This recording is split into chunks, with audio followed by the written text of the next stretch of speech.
After all this time, you'd think I've covered all there was to cover with the Hogan Knows Best brand. And you'd almost be right. But as it turns out, there was one more, somewhat unofficial installment in that series. Back before there even was a Knows Best, but when there was still a whole lot of Hogans.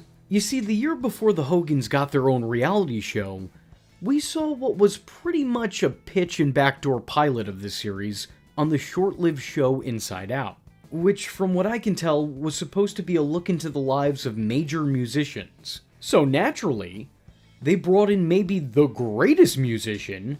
I'm talking about the lead singer of the Wrestling Boot Band, the founding father of Ruckus, and maybe, most notably, almost the bass player for both Metallica and the Rolling Stones.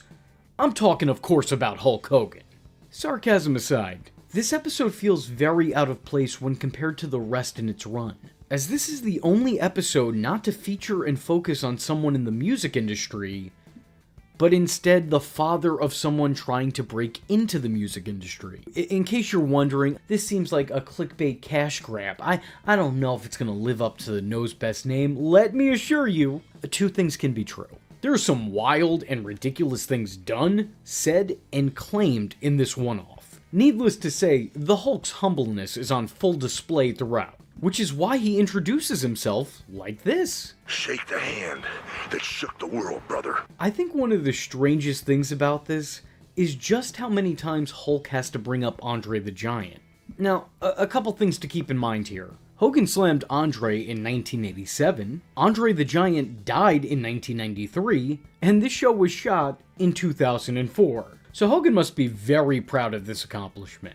Every time Hogan brings the Giant up, it's never in an endearing way of paying tribute to a past friend. It's in a means of putting himself over through putting down a dead coworker. I slammed Andre the Giant, won more titles, and made more money than any other wrestler in the world. These yellow boots here were the last pair of boots that I ever wrestled Andre the Giant in. That is more important than slamming Andre the Giant. You know, the only thing scarier than wrestling a mean, drunk giant. Okay, but he wasn't drunk in storyline. He was a drunk in real life. Come on, Hulk, you didn't need to say all of that. I don't think any of this is malicious on the Hulkster's behalf. I just think that he's so blinded by Hulkamania that everything outside of it is really just fair game in lending to his own legacy. When I said that this was a prequel to Hogan Knows Best, I mean it. It stars the whole family from the show. And while Brooke, Hulk, and Linda barely look like they've aged a day between this and the sequel shows, Nick looks like this. This is only 1 year before Hogan Knows Best, so it looks like he was saying his prayers and taking his vitamins. The show also features small appearances from Hulk's at the time best buddies, two characters who would become notable names on those later shows, Bubba the Love Sponge and Brian Knobbs. And they're not alone, because Ashley, Brooke's buddy who would later become her future roommate on Brooke Knows Best, is also here. Looking past the cast, this episode also contains a lot of the awful elements from those later shows. We got the same old Hogan creepiness that crept its way into every season of the actual show as well. Hulk talks about Brooke using a video camera to start filming herself, and he notes that he had to check the tapes to, and these are his words here, And she started getting an old video camera and filming herself singing and dancing. I want to make sure she wasn't doing anything freaky, so. Suspicious. Hulk also talks in depth about Brooke's dating life, and how she's not allowed to have one. You know, from about 15 to 25, where she's not going to have any boyfriends. So once we get beyond that whole situation, then she'll be free to go, maybe. And he also does things like this. 15, looking like a jelly bean. One of the problems with Brooke is she reads older than 15. When she gets on stage, she looks like a Victoria's Secret model or some stripper. That's kind of a weird thing to say about your own kid, ain't it? Things get worse when Hogan has his daughter dance for him while he watches and drinks. That might sound a little bit worse than it is, but the fact that that is a legitimate statement I can make with very little hyperbole is, quite frankly, frightening. My dad is very protective of me because I'm his little girl. You could pink underwear hanging out. Right here. That hole. Oh, don't do that. Okay guys, I have more than enough clips for a compilation, and this is only a 42-minute event. You can stop now. Suffice it to say, I think Jim Morrison had it right when he said, people are strange. Especially these people. While Hulk may accidentally be a little creepy with his daughter, some of his concerns are validated when grown men are shown being intentionally creepy with his daughter. I asked if Brooke would like to join me for dinner tomorrow night. I'm not scared of the Hulk. I don't think you can actually touch me legally. Aside from all that strangeness, this also offers up new layers of weird. Some bizarre details about the Hogan's lives that I don't think have ever been covered elsewhere. So let's go over them. Hulk admits to continually killing his pets by overfeeding his fish, just because he loves them so much. His family makes mention that he loves them so much that he keeps them frozen in the freezer after they die. Brooke even plays with these fish corpses and acts like they're toys. Gross. This show isn't just as creepy as those other shows, it even carries those shows' signature hindsight horrors, as Hulk talks highly of his daughter's new talent manager, Lou Pearlman, the man who made NSYNC and the Backstreet Boys. Or more accurately, the man who made millions off of NSYNC and the Backstreet Boys. He was sued by just about every singer who ever worked underneath him. As a matter of fact, the very sizable man plays a very sizable part in this episode. He even recruits Rich Cronin of LFO fame to help Brooke work on a song. It should be noted that out of everyone who has ever held a grudge against Lou, Rich Cronin has alleged far worse allegations against him. As you can imagine, when the Hulkster hears that another man is spending time with his daughter, that doesn't work for him, brother. How old is Rich? How old are you? 28. You know Brooke's 15, right? He knows that, right? Now look, he's got a valid point. If this was a social call, but they're literally just working together. He even goes through this same cycle again later when Brooke is being interviewed by the host of a show. Brooke, watch out for that Firestone kid. He's too old for you. Man, I hate to say it, but the Hulkster's really acting like a jabroni Mark who can't tell the difference between a work and a shoot and is working himself into a shoot, brother. Oh, hey guys, what's up? You're hot. Turn the camera around. Turn the camera backward.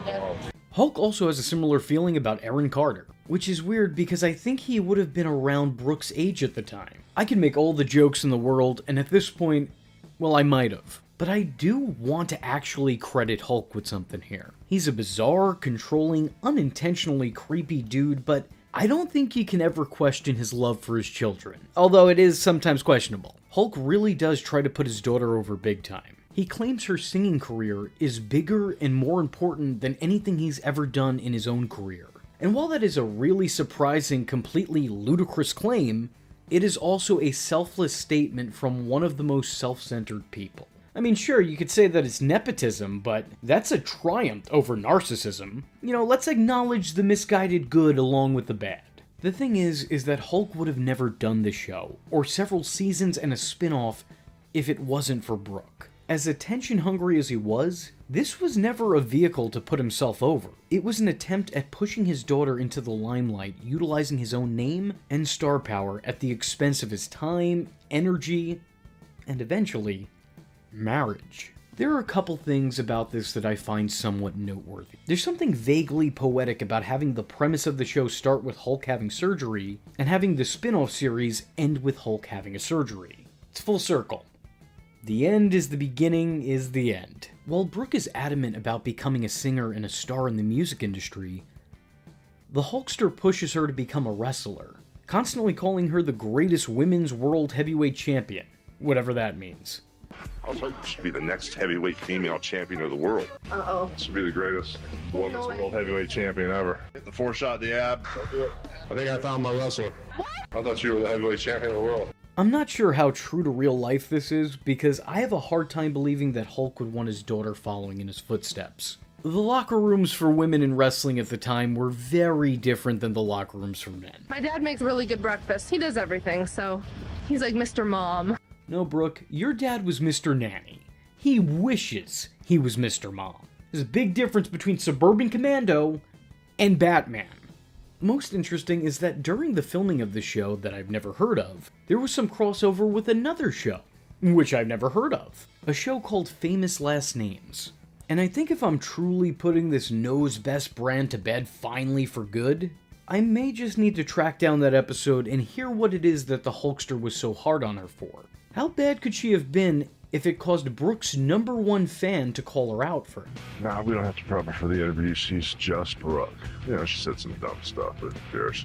Well, here's to finding out. I love you with all my heart, and I'm sorry if I'm mean and nasty all the time.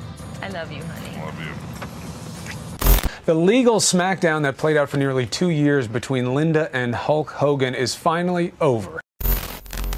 I'm going to be taking a look back at the often overlooked, old-school reality TV show, Hogan Knows Best. Yeah, take a hike, Crisley. And if you don't know who Hulk Hogan is, well, it's no big deal. He's just undoubtedly the biggest name in all of professional wrestling history, so there you go. Man won the world title in almost every company he ever stepped foot in, slammed Andre the Giant at WrestleMania 3, became the self-proclaimed godfather of the NWO, and has had one of the most legendary and illustrious careers of all time, having a tenure in wrestling that spanned for almost 4 decades. And within that time, he's only lost about 127 matches. Look, I know that sounds like a lot, but it actually isn't. It truly is not. Especially considering that according to him, he was wrestling 400 days a year. Not really sure how that's possible, but if the Hulkster says it, then I'm sure it adds up. Even if you know nothing about wrestling, on some level you probably know who Hulk Hogan is. It's not like I'm talking about Ken Patera over here. Yeah, I've been humiliated before. But I'm so humiliated right now, I'm afraid to turn my back. I can take pain. I can recover. I can recuperate. Oh, I'm beyond that. I am so upset. This is the Hulkster. He's the man who fought Roddy, Rocky, and Rocky Maivia. But most importantly than any of that, he's the man who starred in this VH1 reality series. Hogan Knows Best has to be one of the most unfortunate shows in human history. Like, right down to the title. Hogan Knows Best. Does he though? There are so many instances that accidentally foreshadow the most controversial moments of the guy's life. And I'm just talking about the first 7 episodes of the show. It's like watching a 2-hour Try Not to Cringe compilation. I just feel like I could show you any clip from the show and then immediately play the Curb Your Enthusiasm theme directly after it. And it would fit perfectly. It's like the setup was made for this punchline. Like the show only exists for me to be talking about it all these years later. This show is like if In Hindsight was a TV show. Bear with me here, I'll give you an example or 12. In this show, every time we see Nick Hogan, we get to learn about his fascination and love for cars. Coming up, Hulk Hogan's son, lucky to be alive, seriously injured after getting into a high-speed car chase, or at least his passenger was seriously injured. Details straight ahead. On a couple of occasions, we see the marital problems between Hulk Hogan and his wife Linda. I gave him everything that I had. Linda Hogan sobs as she relives the betrayal she says she suffered at the hands of her ex, Hulk Hogan. We even get an appearance from Hulk Hogan's very close friend, Bubba the Love Sponge. The former wrestling star is suing radio personality Bubba the Love Sponge. This would have went away if Hogan would have shut his mouth. That was Bubba the Love Sponge reacting angrily to word of his former friend's lawsuit. Then there's also this. I want the chocolate one so bad. He refers to his daughter's then-boyfriend, using the N-word. You know what, maybe that was in bad taste on my part, but I think what he said was in far worse taste, so I'm gonna go ahead and leave it in. But, you know, I'm sure not everything is awkward in hindsight, or just awkward in general. Like, look at this cute little song Brooke made about her dad. Daddy, he is no comparison to you. Don't make me choose who I love the most. Oh boy. It's one of those days, huh? Sometimes Brooke's wardrobe is too sexy. You see what I'm talking about here? This show was a mistake, but we wouldn't figure that out until years and years later. I feel like this series has been put in a time capsule, and I've just dug it out and I'm presenting it for all of you. And what was inside this time capsule was a warning that we're now reading after the fact. In the first episode of the series, Hulk, who is normally very overprotective of his daughter, to a ridiculous degree, lets his guard down and lets her go on a date with a college student while she's still in high school. Now I know what you're thinking. V, come on, you're making it weird. They're probably actually really close in age, maybe only a year or 2 apart. Except no, No, they aren't. Brooke is 16, and this guy is 22. Look, I don't want to be a backseat parent here, but hey, Thunderlips, this isn't the time to drop your guard. This is the time to raise your fists. I mean, there's some legal and moral dilemmas facing this potential relationship. But Hogan seems more concerned with the fact that this guy may not be a virgin, as opposed to the fact that he is a man. And Brooke is a growing girl. Like, it gets brought up. So I know Brooke is 16 years old, and I know you're 22. He's 22, and you're a child. That's against the law. And when I was 22 years old, the last thing I had on my mind was a 16-year-old girl. But it seems like they kind of neglect that fact anyway, and their bigger issues are things that really shouldn't be that big of an issue. Nothing should be as big of an issue as this. I think the show, at the beginning of the episode, kind of frames it in such a way that we're supposed to think that Hulk is being uptight. Dating my ass brother. But no! I don't say this often, but the Hulkster's right. Get this guy out of your house and away from your daughter. As a matter of fact, get him away from your son. Because the two are best friends. This college-aged man is best friends with Brooke's younger brother. Why? All is well and good until Nick tells his dad that Adam has pierced nipples, which sends the whole family to parts unknown. Y'all really concerned with what this guy's got pierced instead of fixating on the fact that he's trying to impale your 16-year-old daughter. His nipples aren't the problem here. The fact that he's best friends with your 14-year-old son and is trying to, let's be nice and say, befriend your 16-year-old daughter, that is the problem. I feel like you're not focused on the right things here. Your priorities are way out of order. So of course Hulk lets her go out on the date, and he spies on her the whole time. He actively tracks her car. Just bad all around. Don't like any of it. No, thank you. And I just want to reiterate here that everything I just said, that is the first episode of the show. The first episode. You would think that you could go nowhere but up from here, but you would be wrong. On to episode 2. I like that we're only 2 episodes into the show, and it's already run out of ideas. It has now recycled the first episode's premise into the second one. The episode that came before this was all about Brooke's dating life, or lack thereof. This episode is all about Nick's dating life. His parents seem to dislike his new girlfriend for literally no discernible reason. She seems pretty polite and treats their son well, but they hate her because Nick's spending too much time with her? They come off as two parents who are way too involved in their children's love lives. They keep talking about how their partners or potential partners are taking them away from the family, and yeah, that's what they're supposed to do. Aw, don't feel bummed, Hulk. We got 3 more seasons of Hogan Knows Best. Your father-son bond has got plenty of time to play out in front of the cameras. Your marriage, though, significantly less time. There's this one scene where Hulk is talking about his son's girlfriend while firing a gun. Ashley gets in his ear at school. And I don't like any of that. That's nope. No, thank you. I wonder if I should have invited Ashley or something. Nah. This is one of those famous families that you don't want to marry into. You want to run away from, should you ever encounter them. Hulk even tries to throw other women Nick's way. And when I say women, I mean women, not girls his own age, mind you. And his mother basically tries to encourage him to sleep around, just minus the sleeping around part. It's confusing. I don't even know if they understand their own logic. It's not great. The real bombshell in this episode comes when his parents find his condoms. And oh no, our son is practicing safe sex. The devastation! Look, all I'm saying is that I was his age when I lost that thing you can never find again once you've lost it. And I was definitely not being safe or precautious or particularly picky. So good for him for practicing safety. Ooh. Actually, come to think of it, that's probably another one of those unfortunate statements in hindsight. Episode 3. Brooke dreams of one day being a famous musician. There's just one thing standing in her way to success, and that's the fact that she is horribly untalented.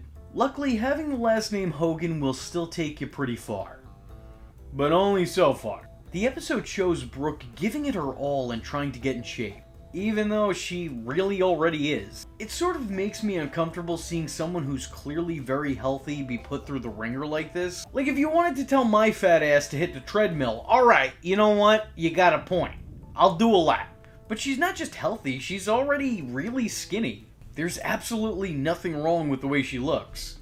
It's also in this episode that Brooke writes the creepiest song one could ever write for their father. You want to read the lyrics to your dad now so he can see what this is about? He's going to see what this is about? I'm gonna feel so weird singing this to him. Don't make me choose who I love the most, 'cause I can find a way to love you both. I need your arms to cover me, but not smother me. He can never be what you are to me. You're the biggest part of me. Can't I love him too? I really want to compare this moment to something else creepy just so you get the understanding, but honestly, I think this may be the new thing I'm gonna compare other creepy things to in the future, so. This is some top-notch cringe shit that I did not ask for, and I, quite frankly, would never ask for. They also end the episode holding hands, and look, I've made plenty of jokes here, and I will continue to, but I'm sure there's not any weird intent there. But like when your kid turns 5, you just stop holding the damn hand. Only because they really need to break free, both metaphorically and also physically. Don't be the parent who doesn't know when to let go, come on. Gotta say though, the highlight of this episode has to be Hogan running into a porn star that he's familiar with. And I'm not talking about Chum-Lee. Episode 4! Vinnie Mac himself calls the Hulkster to offer to induct him into the WWE Hall of Fame. And this whole episode, whether intentional or not, is just really fan service for the wrestling viewers of the show. This episode is the most uneventful out of any of them, but I think it does the job of providing the marks with something to Leo over. And it also further explains Hulk Hogan to the common VH1 fan who maybe aren't as familiar with his work. The whole episode is filled with familiar faces and backstage interactions. It feels less like something I'd see on VH1 and more like something I'd see today on the WWE Network. There's just really a whole lot of nothing going on here. I wish I had more to say, and more importantly, I wish this episode had more to say. But I don't, and it didn't. So episode 5. The season's just begun, and already, it's almost over. And to make up for the mundane monotony of the last episode, this one starts with Nick and Brooke wrestling, as you do, when Nick literally spits in Brooke's face. Man, it's times like these that I am so thankful that me and my sister don't really get along. Thank God for that. But hey yo, real talk right now? Someone better tell Nick to check himself. The last time I saw someone spit in someone else's mouth on a VH1 show, she got snuffed right after, and then was escorted out from Flavor Flav's mansion. But they aren't the only ones in the household going toe-to-toe. Seems like there's a little thunder in paradise as the Hulkster takes on his greatest foe yet, his then soon-to-be ex-wife. In order to make things right, he decides to take her on a romantic getaway, where they can reignite a spark that has clearly, in actuality, already been long extinguished. So he leaves his children with Brian Knobbs. Brian Knobbs. Yeah, I don't know if I'd be so quick to leave my kids with one of the nasty boys. Especially if that nasty boy was Brian Knobbs. Basically, the whole household just reenacts the plot of Mr. Nanny. It's in this episode that we get to know that Nick is apparently Satan incarnate. I never before thought I'd feel sorry for one of the nasty boys. Especially if that nasty boy was Brian Knobbs. But man, I would put babysitting Nick Hogan right on up there with escaping the wrath of Ken Shamrock. It's also in this episode where I saw a little bit more than I bargained for with the red and yellow, but mostly orange. No, seriously, I do not have a 10-inch. No, I do not. Seriously. Fair enough. I don't know if there's another little Hulkster in heaven, but there's one on my TV screen and I do not like it. Episode 6. So as it turns out, the Hogan family is tough to live next door to. which really shouldn't come as a shock to any of us, as they're so hard to live with that they no longer live together. Their neighbors are sick and tired of all the noise the animals in the house make. Also, the noise coming from the hens, chickens, dogs, cats, etc., which is understandable. I know I, for one, would lose my shit if I had to record my videos next to a herd of barking dogs. I know this because I've had to before. Oh, look at those cute little faces. I can't stay mad at them. Unless, of course, I close my eyes, and now I am. Now I am again. There's a lot of drama in this episode, and Linda is definitely looking for her Oscar. Or, more accurately, her Razzie. You're making my life miserable! You don't even care! You go home and have a cocktail! My life is in misery! But I get where she's coming from. A pet is another addition to the family. It's hard to just say goodbye and uproot these poor animals and hand them off to someone else. I wouldn't be able to do it. Once again, look at that face. He's so cute. That's really cruel. And I totally understand what she's going through. I think her emotions are completely valid. But also in the same respect, who told you to have 9 dogs, 6 hens, and 15 sugar gliders, whatever the fuck you got? Who told you to do that? That was a choice you made. And that choice has consequences for everybody else. At first, they decide to keep some pets in a spare home they own down the street. Because, you know, everyone has a spare home that they own 10 minutes from their actual home. But they just kind of like leave them there alone. Like, I'm guessing that they have somebody come by and feed them, or maybe they do themselves, but I don't know, that still seems really neglectful. Eventually, though, they come together as a family and they figure it out. And what they figure is, hey, fuck it, we have enough money, let's just keep breaking the law and just paying the fine. Cause we can. Which, I don't know if that's a long-term solution, but hey, money solves everything apparently, so on to episode 7. The season finale. It's good to see that Hogan is really just like the rest of us. Bored. The family goes out of their way to try and entertain Hulkamania. Also, he will stop annoying them. So as they're brainstorming some ideas, that's when we learn what all of us wrestling fans have already long known. Because, you know, he doesn't like to lose at anything. Hey, here's an idea. If he's really bored, why don't you try and get him a reality TV show? Because it's 2004 and they're just handing them shits out like candy. The Hogan family decides to distract the head of the household with a bunch of different activities. First, they take him antiquing, where he happens to run into an old face. His own old face, to be more specific. Then they take him golfing, mainly because that's pretty much a legal requirement for retirees. You can either play golf, move to Florida, or both. I don't make the rules, I just enforce them. Those are the options you have. And it's on the golf course that Hogan makes this very strange proposition to this child. How about you and I have a little bet on this hole that whoever loses this hole tees off with his pants down around his ankles. Okay. Luckily, Hogan loses, which is the lesser of 2 very terrible outcomes. But seriously, real talk, this may just very well be the most unintentionally creepy show ever made. After golf doesn't work out, they take Hulk and his buddy Bubba to play a game of tennis, which also similarly doesn't work. And then finally they go to Pilates, which Hogan likes. And he even starts bringing his buddy Knobs with him too. And that's where the season ends. How absolutely anticlimactic. What a way to end your first season. Pilates! Yeah, that'll get the viewers coming back. Gonna put some butts in the seat. That's really it. I'm not paraphrasing. I'm not being hyperbolic. I'm not trying to do anything for a punchline. This is the final shot of the first season. And that was the first season of Hogan Knows Best. I know I've cracked a lot of jokes here, but I actually genuinely really love this show, just as I loved all of the VH1 reality shows. Which is why I'll be taking all of you through what I like to call the cycle of Celebreality. We're going to take a look back at all the reality shows you love and remember, and the ones you really wish you could forget. So if that seems like something you're interested in, let me know in the comment section below by saying, Patera knows best. All of you, you're all gonna go down one by one, and I'm gonna make sure of that. Brother! I'll be back in 5 minutes. No tricks on that. Watch out for that. Where's your helmet? Would you marry me again? Mm-hmm. Really? Mm-hmm. We just signed a prenup. Hogan Knows Best Season 2. Double the seasons, almost double the episodes, and triple the bullshit. Let's do this. Let's bring it on. I'm ready for this, brother. Episode 8. We're starting the season out hot. with Hulk and Linda doing what parents do best: snoop. Going through their daughter Brooke's computer, going through her text messages, chiming in on her phone calls, which really shouldn't be a surprise, as during the first season, Hulk literally installed a tracker in her car without her knowledge. And that knowledge makes this line even funnier. No spy equipment in the house.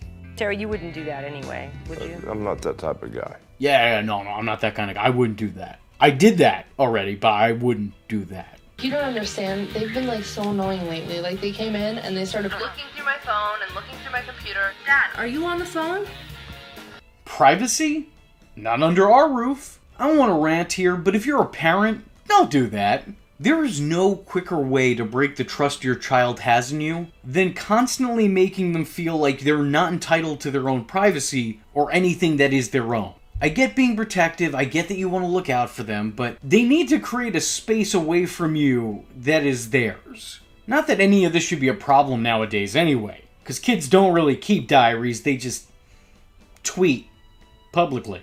So just make a burner account and follow them. Now, there's no breach of trust there, that's fair game. Ultimately, Brooke decides she needs to leave the house to get away from her family, much like her mother would need to do by the end of the show. Mr. and Mrs. Hulk let her use their beach house to hang out with a couple of friends and temporarily escape their clutches. Brooke makes her parents promise that they'll leave her alone and not check in on her, which they agree to and then immediately do the exact opposite of. They show up outside the beach house without warning almost immediately, dressing in all black to camouflage themselves outside of Brooke's getaway, like they're literally staking out the house. And where's Nick? Where's Nick, by the way? What is Nick up to? Would you leave the kid all alone back at home? He's the youngest Hogan. Where's the concern for him? I'm just kidding. They're pretty responsible. They probably left him with a very good caretaker. I'm gonna stick this crutch up your ass and make you look like a popsicle. Linda does feel a little bit bad about this, but Hulk reassures her that they're doing the right thing with this little anecdote. If somebody in the hospital is dying of cancer, you don't tell them that they're dying of cancer. You lie to them and say, you know what? Things are going to get better. And no, Hulk, you tell them. You tell them what's up. They have a right to know. Can you imagine if this man was a doctor? You're just laying down on your deathbed and he's out here telling you to keep saying your prayers and eating your vitamins, you'll be fine?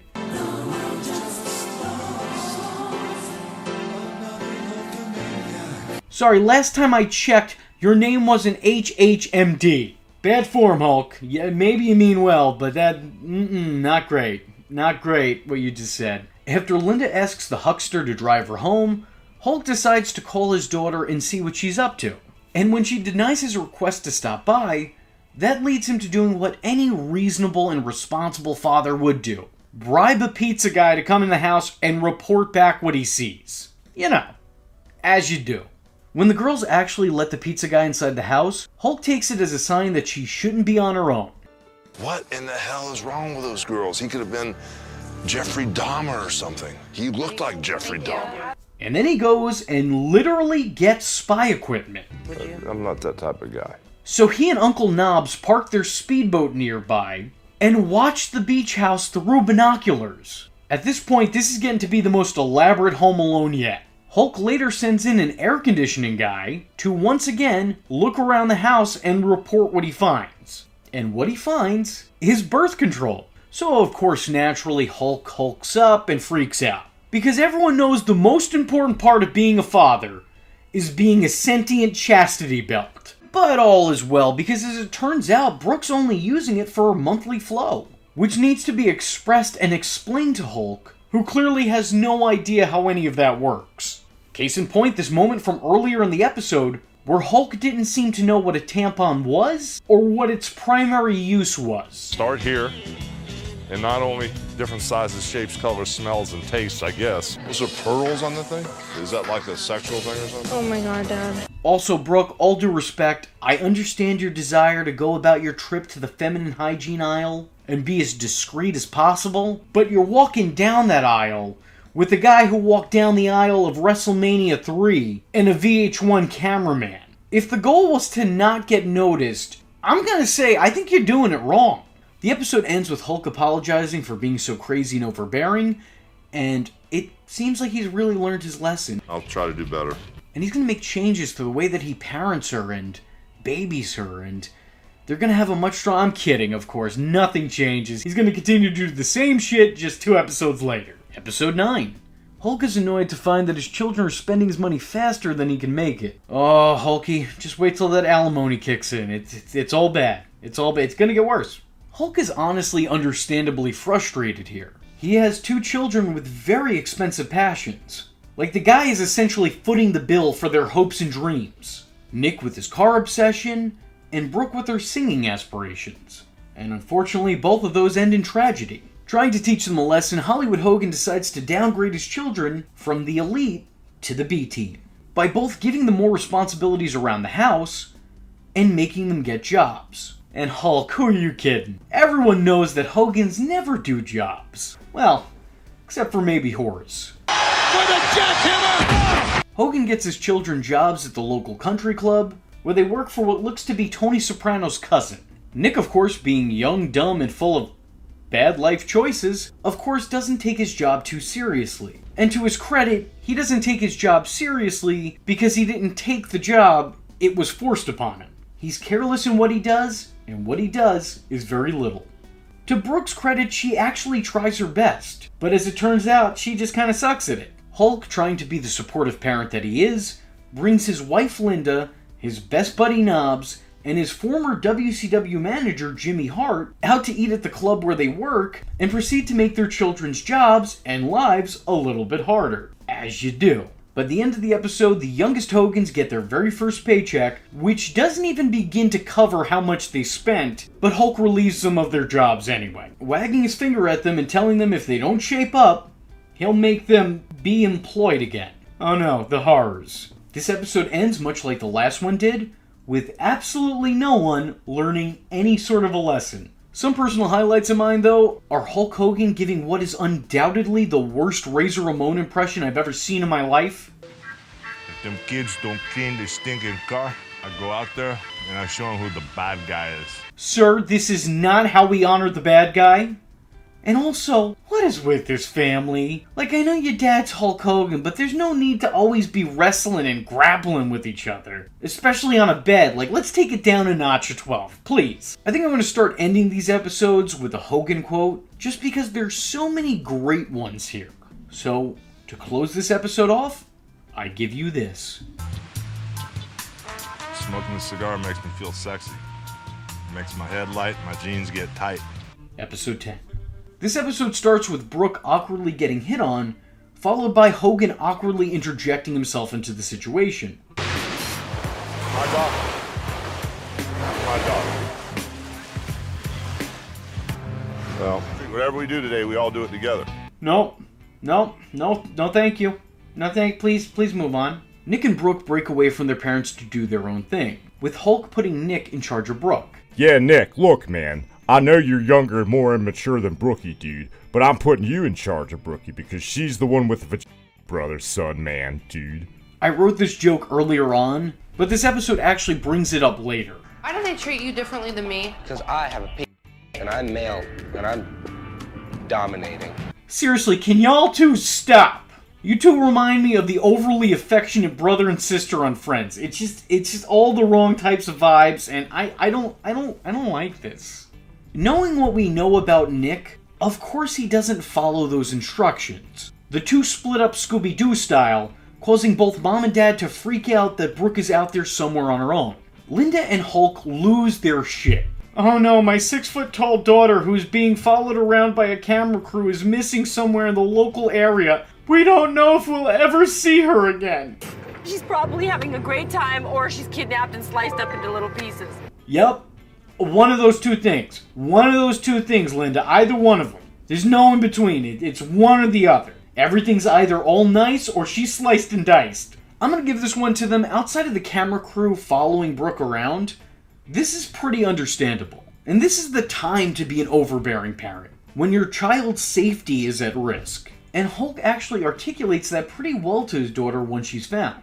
And since there's still some runtime this episode, we get to see the Hogans go shopping. What's yours? Do you think that's Hey, what do you mean very sexy? What's wrong with you? She's 16 years old. I think my favorite part of this is Hulk telling Brooke that she's smart enough to not get a thong. I want you to have that because you're smart enough not to want a thong. But then the very next shot shows his wife wearing one. I just think it's amazing. To close this episode off, we have Hogan giving his thoughts on the gay community. If you actually believe in your mind, if you actually think that I was just the right guy. Oh, hang on, wait, that's not it. What did you think? Scared's a better word. He's going in for the sterilization process. Look, listen, I don't want a stranger straddle on my lap either. No matter how it is they're presenting themselves. It's not for me. But the way you're going about this, I don't know, it feels a little bit performative. Like you're doing too much. And I know that you're an entertainer, but you're not that great of an actor. You're not as big as they say. No, seriously, I do not have a 10-inch. No, I do not. Seriously. Side note, why is Nick in awe the second he steps into the drag show? Like, he looks like Alice just went down the rabbit hole. That boy's eyes just say, curiouser and curiouser. Isn't that the pot calling the kettle Blazak, Jizak? Episode 11.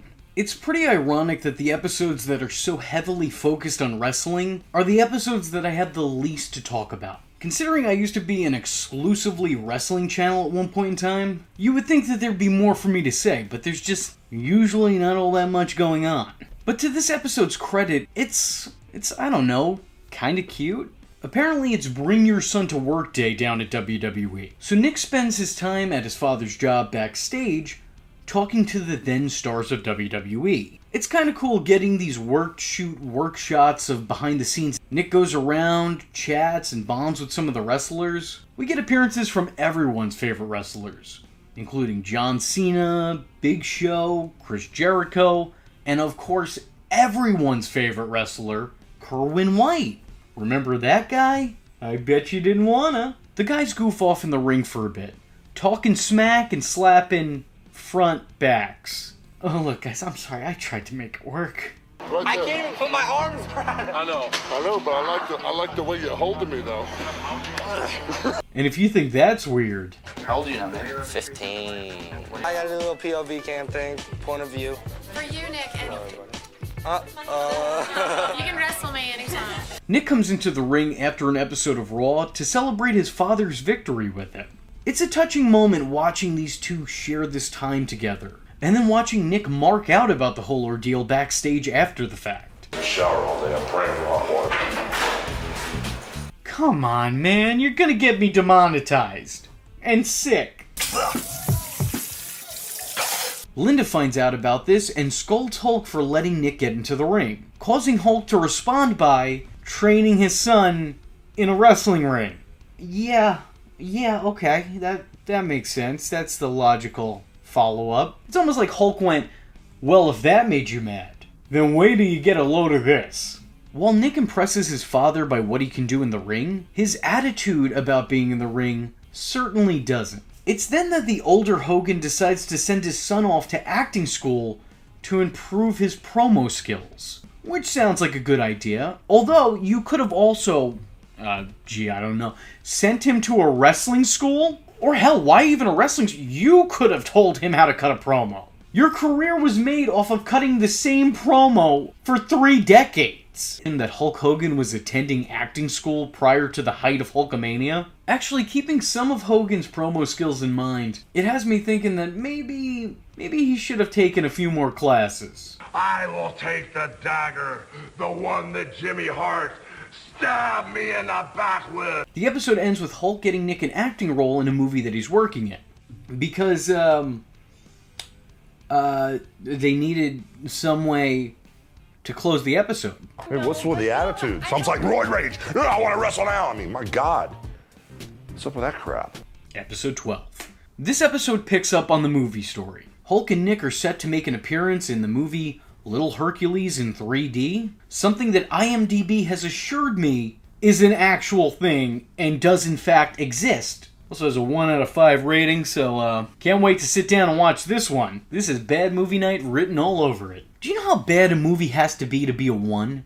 Like, that literally just means you succeeded at one thing, and that's actually making the movie. By definition, any movie is at least a 1. Being a 1 is like just saying that you exist. Like, it's just slightly better than a 0, but not by much. And also, watching the coming attractions of this movie, I might prefer it to just not exist.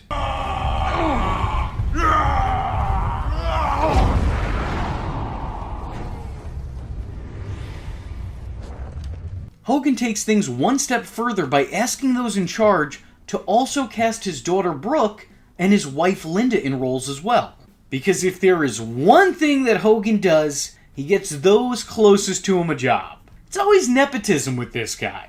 It's not enough that he gets a hookup, his less talented cohorts always have to get hooked up too. Whether it's Brutus the Barber Beefcake or Brooke Hogan, one way or another, if you're affiliated with this man, there's some prospects down the line. In some ways, it's actually commendable. It's a nice thing to do to help those around you. In other ways, it's condemnable, because it's really unfair to others who've put in more work to get to where they are, who didn't have a famous father or friend.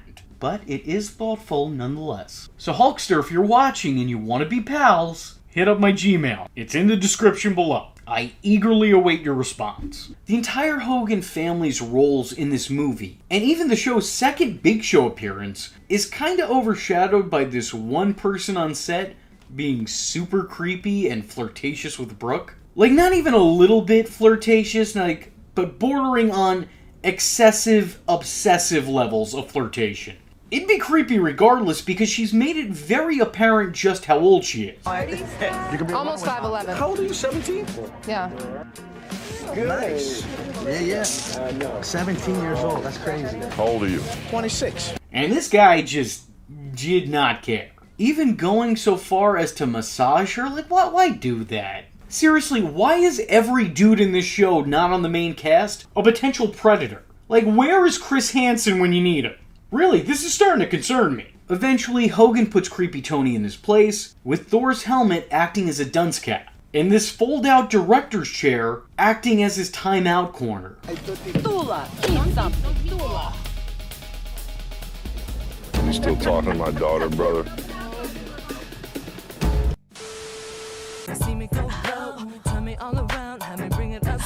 Hey, what's up with that?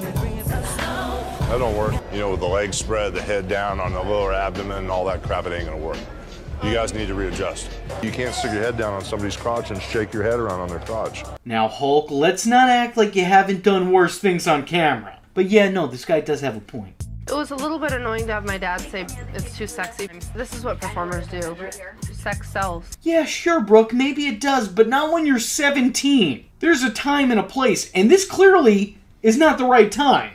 And considering that this movie has a PG rating, it's not the right place either. It's all around wrong. Which also could be the subtitle for this season of the show. Hogan Knows Best Season 2. All around wrong. Just not good, bad. Side note, this family needs to take it into the ring and stop wrestling on beds. It's low-key, high-key alarming. Who's your daddy? Episode 13. Remember the last video I made on the show where I called it the most unfortunate reality TV show in hindsight? Well, I assure you, this season is still living up to that reputation. As the episode starts with the family watching Hulk and Linda's wedding tape. Our wedding. What? Our wedding. This thing probably doesn't even work. It's 22 years old. And he's not talking about the tape. There's my mom and my dad when my dad was still alive. Oh my God. Almost everybody's dead in this picture. There's Nene and Granddad. My dad, my granddad, our love, it's all dead. I don't want a prenup. We had no reason to have a prenup in those days. I bet you wish you did, though. I bet you wish you did. Preparing to celebrate their anniversary, Linda and Terry go out for dinner, where they discuss their lack of a sex life, and Linda's desire for dance lessons.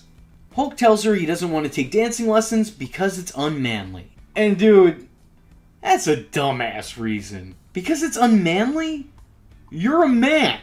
By definition, how could you do anything that is unmanly? If you're worried about other people's ideas of what's manly and how you'll be judged for it, I'm gonna be real with you, that kind of sounds like the most unmanly shit I've ever heard in my life. But that's just me, though. But that being said, I also wouldn't go for dance lessons. But that's because I don't want it and you can't make me. Hulk swallows his pride and goes dancing. And while you may think that a man whose career was based on choreography would take to dancing naturally, no, he doesn't. He sucks. Hulk is so bad that even his wife has to comment on it. And this man, who is so used to being cheered by millions and millions of people, and is so blatantly unfamiliar with criticism, that it overloads his system, Hulk decides to quit dancing while Linda continues. So in the meantime, Brooke convinces her father to take a dance class with her to surprise her mother. The dance instructor has Brooke pretend to be Linda in a scenario with Hulk, and please, for the love of God, no. This has been a great anniversary. How's that? And then drag her off by the hair if you want to at the end, but that... Stop it. Stop being creepy. Dad! What's Oh my up? God! You look so hot! I need it to stop. I really need it to stop. This is no longer a joke, this is a demand. And it gets even more unfortunate because this is where the intro clip of this video came from. What would you put in your prenup? I don't know. There's no reason for a I prenup. know. If you divorce me, I'll kill you. It doesn't really matter. Oh, wow.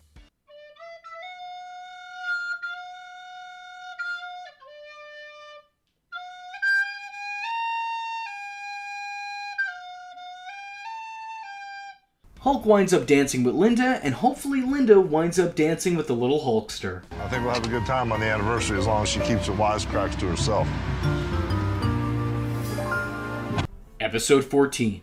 Brooke shows interest in this dude Jerry, and I think that he's somebody who's actually around her age, so for once that's good. It's better to see someone looking for love instead of someone looking for trouble. Jerry flies in to see her and help her with her music, and this of course leads to a Hogan family meeting. I really feel bad for Brooke. Like, she shows interest in a guy, and then this family acts like they're all experiencing a crisis each and every time. Like, she's like, I think I have a crush on this guy, and then everyone's like, our family has never been through something quite this taxing before. I mean, why don't we just invite Jeffrey Dahmer to stay over, you know?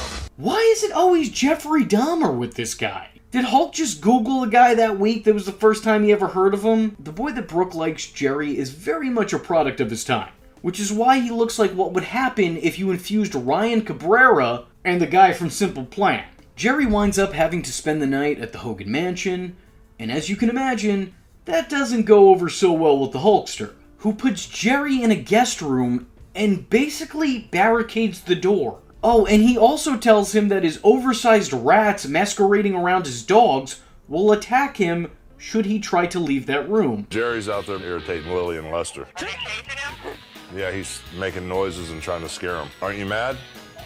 No, I'm not mad.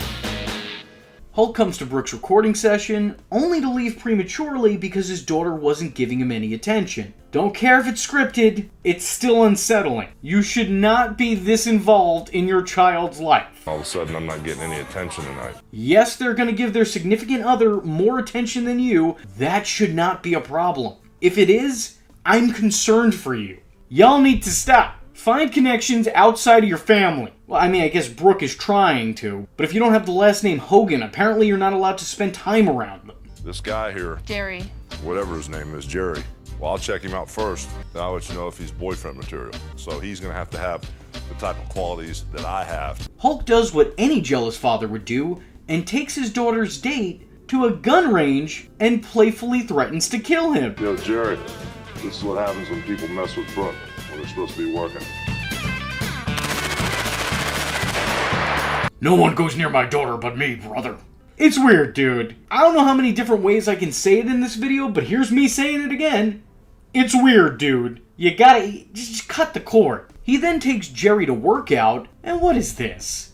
What are you, trying to hang out with the kid now? Hulk taking an interest in the guy that his daughter's taking an interest in doesn't bode too well for the youngin'.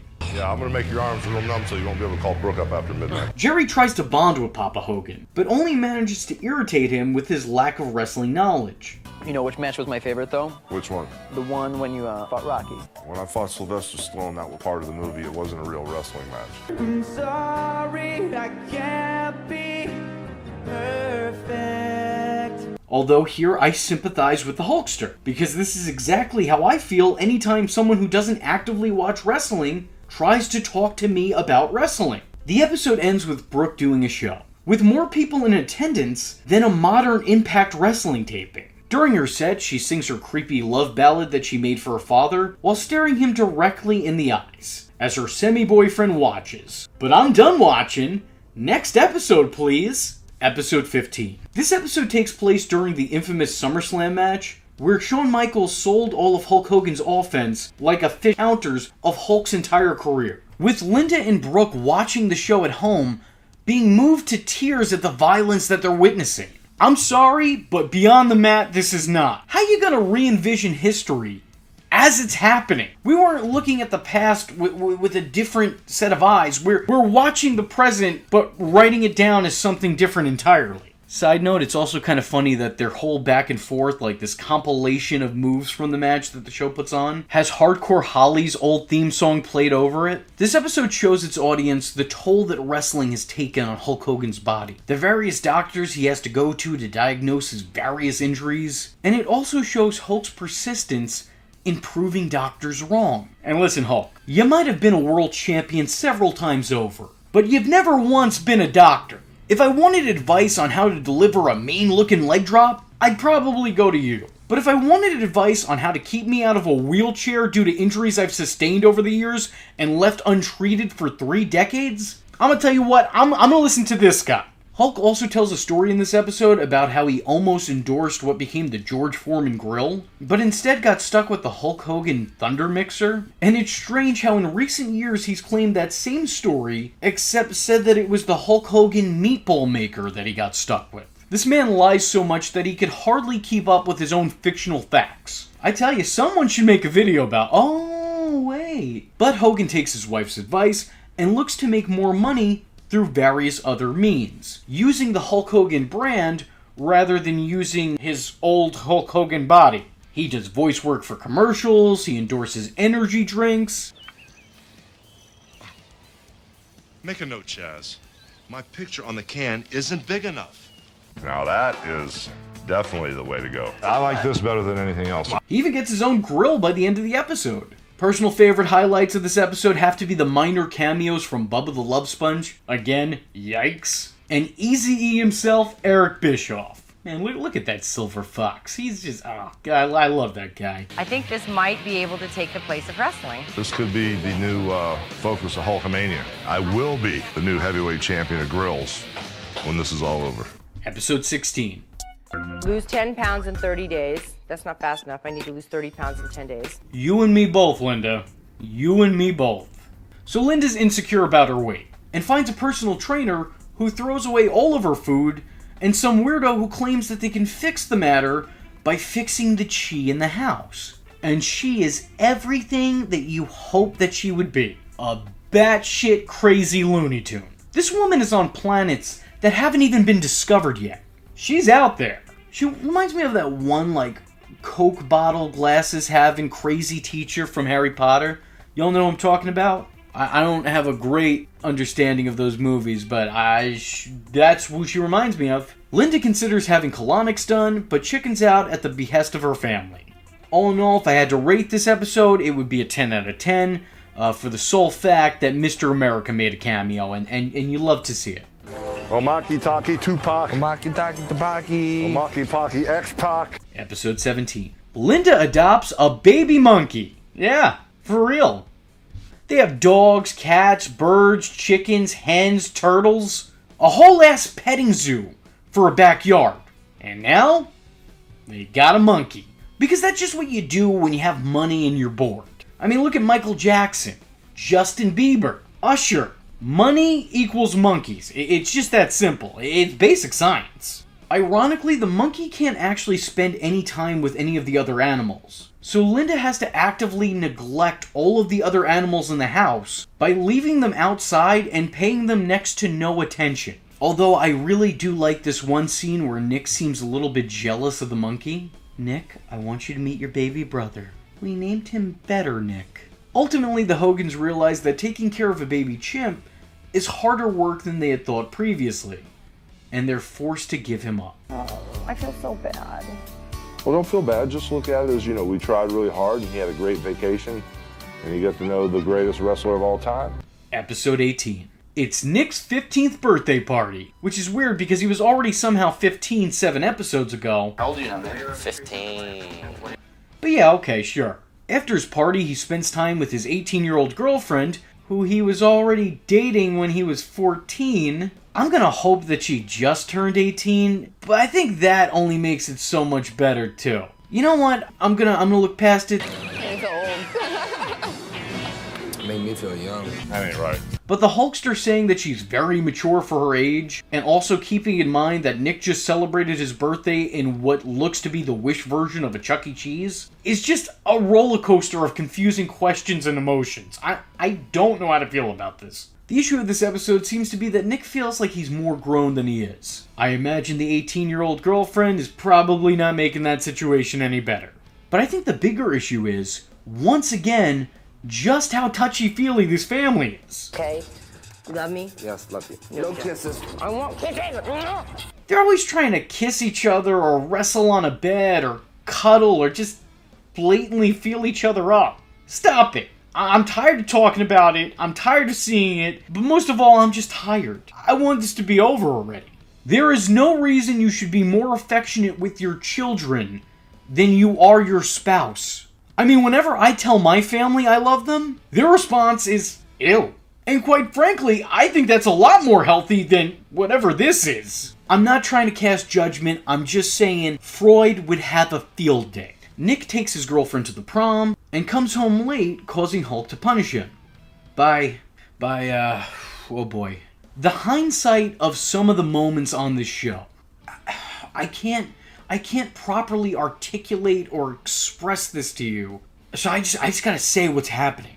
Hulk punishes Nick and tries to teach him a lesson by taking him to a prison. Wait for it, I know what you're thinking, we're not there yet though. Wait, hold on. And showing him videos of the hazards of driving using footage from real-life car crashes. You cannot tell me that this show wasn't crafted by some time-traveling troll. The ironic foreshadowing of everything that happens in the show is either always hilarious or just super dark. There's never an in-between.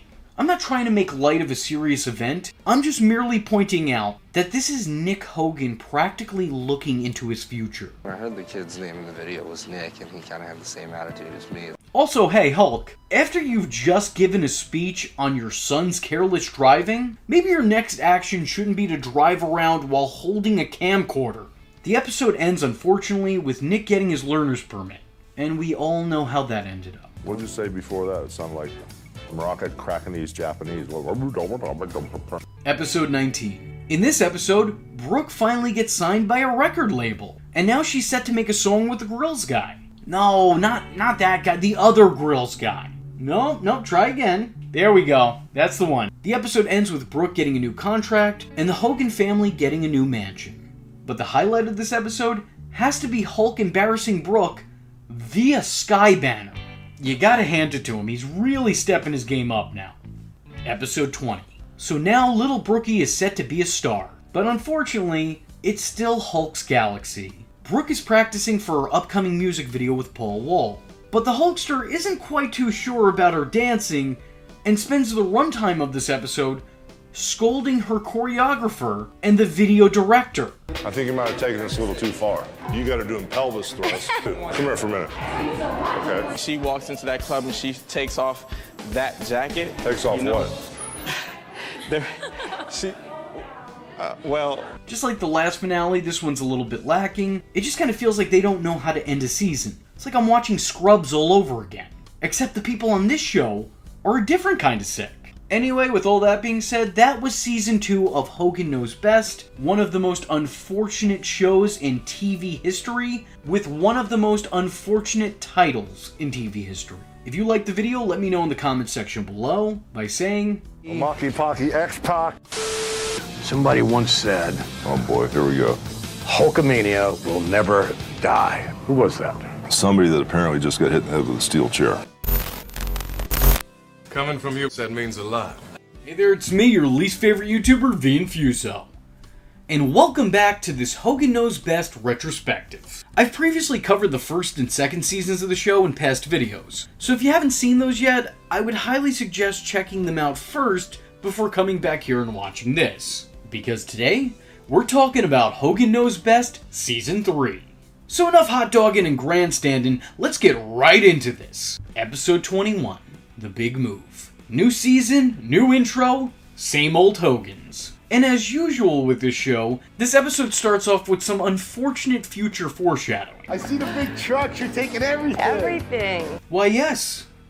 Yes she is. Like the title says, it's the Hogan's big move. They're now moving down to Miami in order to help further daughter Brooke's singing career. Which, by the way, is also the whole reason the Hulkster even signed on VH1's dotted line.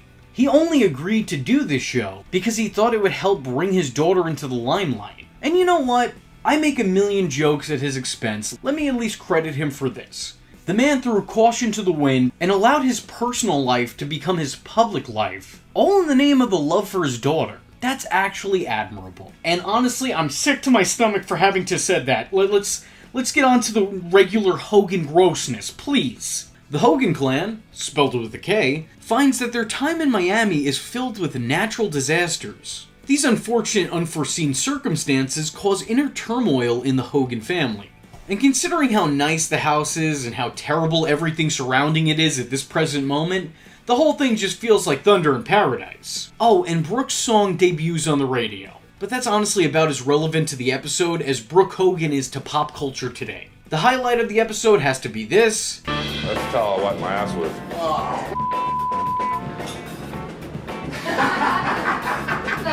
I had to smell it. And by highlight, I of course mean lowlight. For years, I've heard that Brian Knobbs has made a career off brown-nosing Hulk Hogan. But never once did I think I'd actually have to see it. And now, I really wish I hadn't. I am truly unhappy. My life has been made significantly worse for having to have seen that. Episode 22. Hogan's on the high seas. Hulk Hogan on a boat. That's it. That's the plot. But you know who's really missing the plot here? The Hulkster. I feel like I got the neck brace on after The Undertaker spiked me on the concrete in Detroit in 74. Hulk Hogan versus The Undertaker in 74? As in 1974? This is what happens when you spend your life in fiction. You lose all fact. As the Hogans are looking to branch out and have their own sweet life adventures, Mr. and Mrs. Hulk once again find themselves interfering in their son's love life. Nick's boat time is spent chasing after the girls on ship, much to his parents' dismay. They seem really upset that Nick wants to spend time with a woman he's not related to. Guys, he's still your son. Him having a girlfriend or a friend girl or whatever's in between is not a slight against your parental relationship, I assure you. He doesn't lose blood relation because he has a connection with somebody else, I promise. I promise that's not the case. Later on, the Hogans play the newlywed game on the cruise. And this may surprise you, but they don't do all that well. Linda and Mr. Hogan right here. 22 wonderful years of marriage, 4 out of 10 correct. Afterward, we have another one of those awkward in hindsight Hogan Knows Best moments, where Hulk starts asking his son how he does so well with younger women. Are you making out with him the first day? Depends. How much making out goes on? You go from saying hello, and then the next thing you know, you get your arm around him and you're macking on him like in about 5 minutes. What do you say to him? Because I never had that type of game with these girls. Then there's no commitment, there's no, paybacks, there's no end arounds, there's no getting caught. And considering that this show ended surrounding a lot of controversies, including, but not limited to, the Hulkster cheating on his wife with one of Brooke's friends just 1 year after this episode aired, yikes. Not like you're locked in, so if they catch you with another girl, it's like, hey. Yikes. They later celebrate Hulk Hogan's 53rd birthday at the end of the episode by mentioning it's his birthday, and that's it. At this point, the show doesn't feel like it has any full-fledged plots. It's all just boiled down to basic concepts. Episodes are made regardless if they have any actual content to make the episodes. They got picked up for 12 more episodes, so they're giving you 12 more episodes, even if there's nothing happening in them, which, unfortunately, seems to be a theme here in this season. What kind of lines would you use back in the Dizzy? Hey, how'd you like to come up to my room, get naked, and wear my title belt? That's a good one. Episode 23. Brooke faces the music. Brooke Hogan needs to work harder to make her music career work. And I find that the Brooke Hogan episodes in the show are usually the worst of the bunch. Through no fault of her own. I just find the music career arc really, really uneventful and mediocre. Mediocre? And it leads to way too many questions. Like, why didn't Hulk call in a favor from his old pal Cyndi Lauper? Why was it so hard for Brooke to drop an album when she clearly had a foot in the door by being Hulk Hogan's daughter? I mean, honestly, who could forget Hulk Hogan and the Wrestling Boot Band and their chart-topping album Hulk Rules? If Hulk Hogan's arch-enemy and well-known gangster rapper Macho Man Randy Savage dropped a diss track on her, then and only then would this whole endeavor be successful. For the most part, the episode doesn't have a whole lot to offer other than showing Brooke working toward her goal, and showing the music industry acting like an opportunistic vulture waiting for her to become legal. It's weird how one year she's a kid, but then the next year they're trying to set her up as some sex symbol. She's been daddy's little girl. She's crossing over into that 18, and so we need creative control just to make her more sexy. I never thought I would say this, but yeah, I'm with Hulk. This is more than a little uncomfortable. It's like a bunch of full-grown men staring down at a clock waiting for it to strike 18. By the way, I'm not saying that they have any perverse motivations there, but the fact that they're doing it for profit still feels like they're taking advantage of her youth, but in a different way. Again, I'm not some holier-than-thou preacher, but it does seem a little bit seedy, doesn't it? And Brooke, don't go putting your boob pads on your father. That's just in poor taste. You guys want to see something really cute? Here, Daddy, let me give you some muscles. What are you? Ah! Episode 24, Kosher Mania. It seems like no matter where the Hogans go, their problems only continue to follow them. They previously had issues with their neighbors in Bel Air, and now they're having problems with their neighbors in Miami. So in order to get on good terms with the neighborhood, Linda makes cookies for everyone, only to find out that the vast majority of their neighbors can't eat them because they're not kosher, which is confusing for the Hogan cult. Also spelled with a K. What does kosher mean, like pickles? I don't know, Terry. What does kosher mean? I thought that was a kind of meat. It's a pickle. The people are kosher, and the cookies aren't. It's so funny to say kosher, because we use kosher as like... Oh yeah, that's kosher. I'm kosher. Yeah. It's kosher. But see, you don't even know what it means. Pickles. Kosher means Jewish. Whatever. Kosher means Jewish. I think so. Like sausage means Italian? Yeah. Luckily, he talks to one kosher guy, and then suddenly the man is an expert on everything of the matter. What is kosher food? I thought kosher was like pickles. Well, we have kosher pickles. Or at least he would think. Because later he does screw up the party by grilling kosher meat and regular meat on the same grill, which is obviously a no-go. Linda attempts to make nice with the neighborhood by having a kosher party, whatever that is. And Nick attempts to make nice with the neighborhood by harassing every city resident he can find. What kind of sociopathic shit is this? The kosher party doesn't go as according to plan because once again, Hogan screws it up. And that's it. That's it. That's the episode. But, like, I don't know how else to ask this. What are these episodes? Episode 25. Brooke's dating game. So Brooke has a problem finding a date.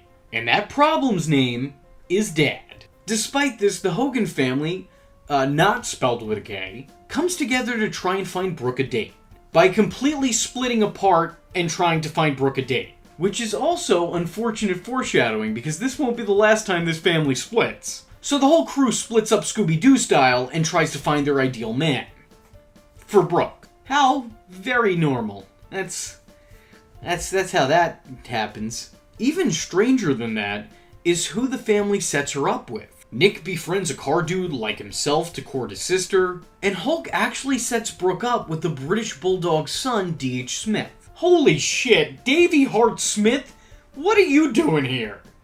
This is the worst thing that you've been a part of outside of WrestleMania 26. So do you want to wrestle for, like, permanent, like, till you can't?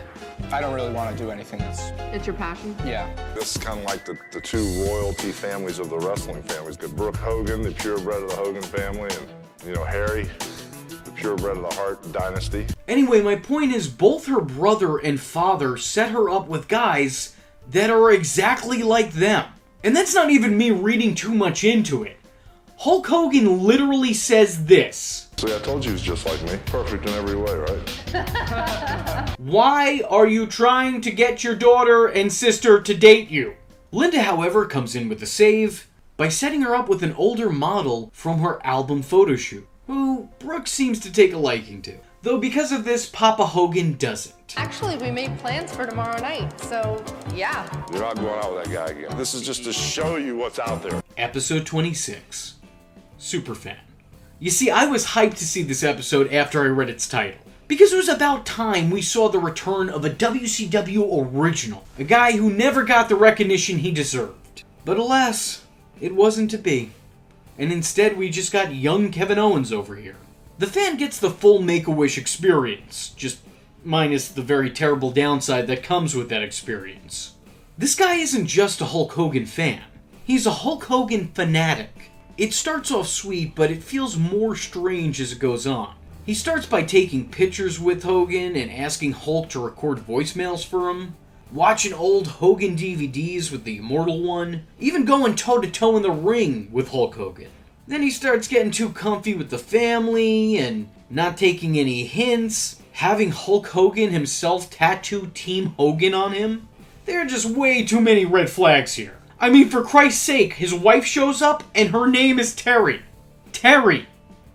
Which is also what Hulk's name is. Terry's here.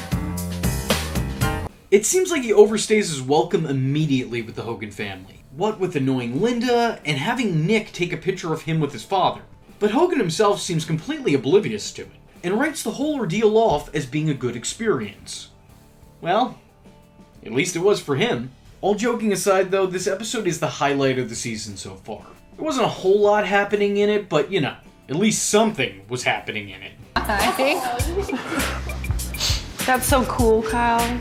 It's not cool that he's crying. Episode 27. Oh fuck, I can't read that one. Hold up. ¿Qué vas a hacer, hermano? The Hogans once again find themselves as outsiders in the strange new world of Miami, Florida. But whereas before the Hogans had to figure out how to kosher, today they need to learn how to Spanish. I think my buddy Shane said it best as he sat on my couch intoxicated and half awake when he said, "Holy shit, culturally lost." La primera loop. You understand this? I'll find it. Nick, I don't understand anything here. I feel like I'm not even in my own country anymore. The results are pretty much the same as the Kosher Mania episode. And yeah, once again, it ends with no real problem, plot, or solution. And that's funny to me because this show is already so creatively bankrupt that they're now repeating plots that they just did 2 episodes prior. But the good news is, it can only get better, right? Right? Right? She spoke nothing but Spanish. Oh, God. He comes up to her and goes, eggs, eggs. I'm like, that's how you ask her for eggs? Episode 28. Brooke Bears All. I already don't like this episode based on the title alone.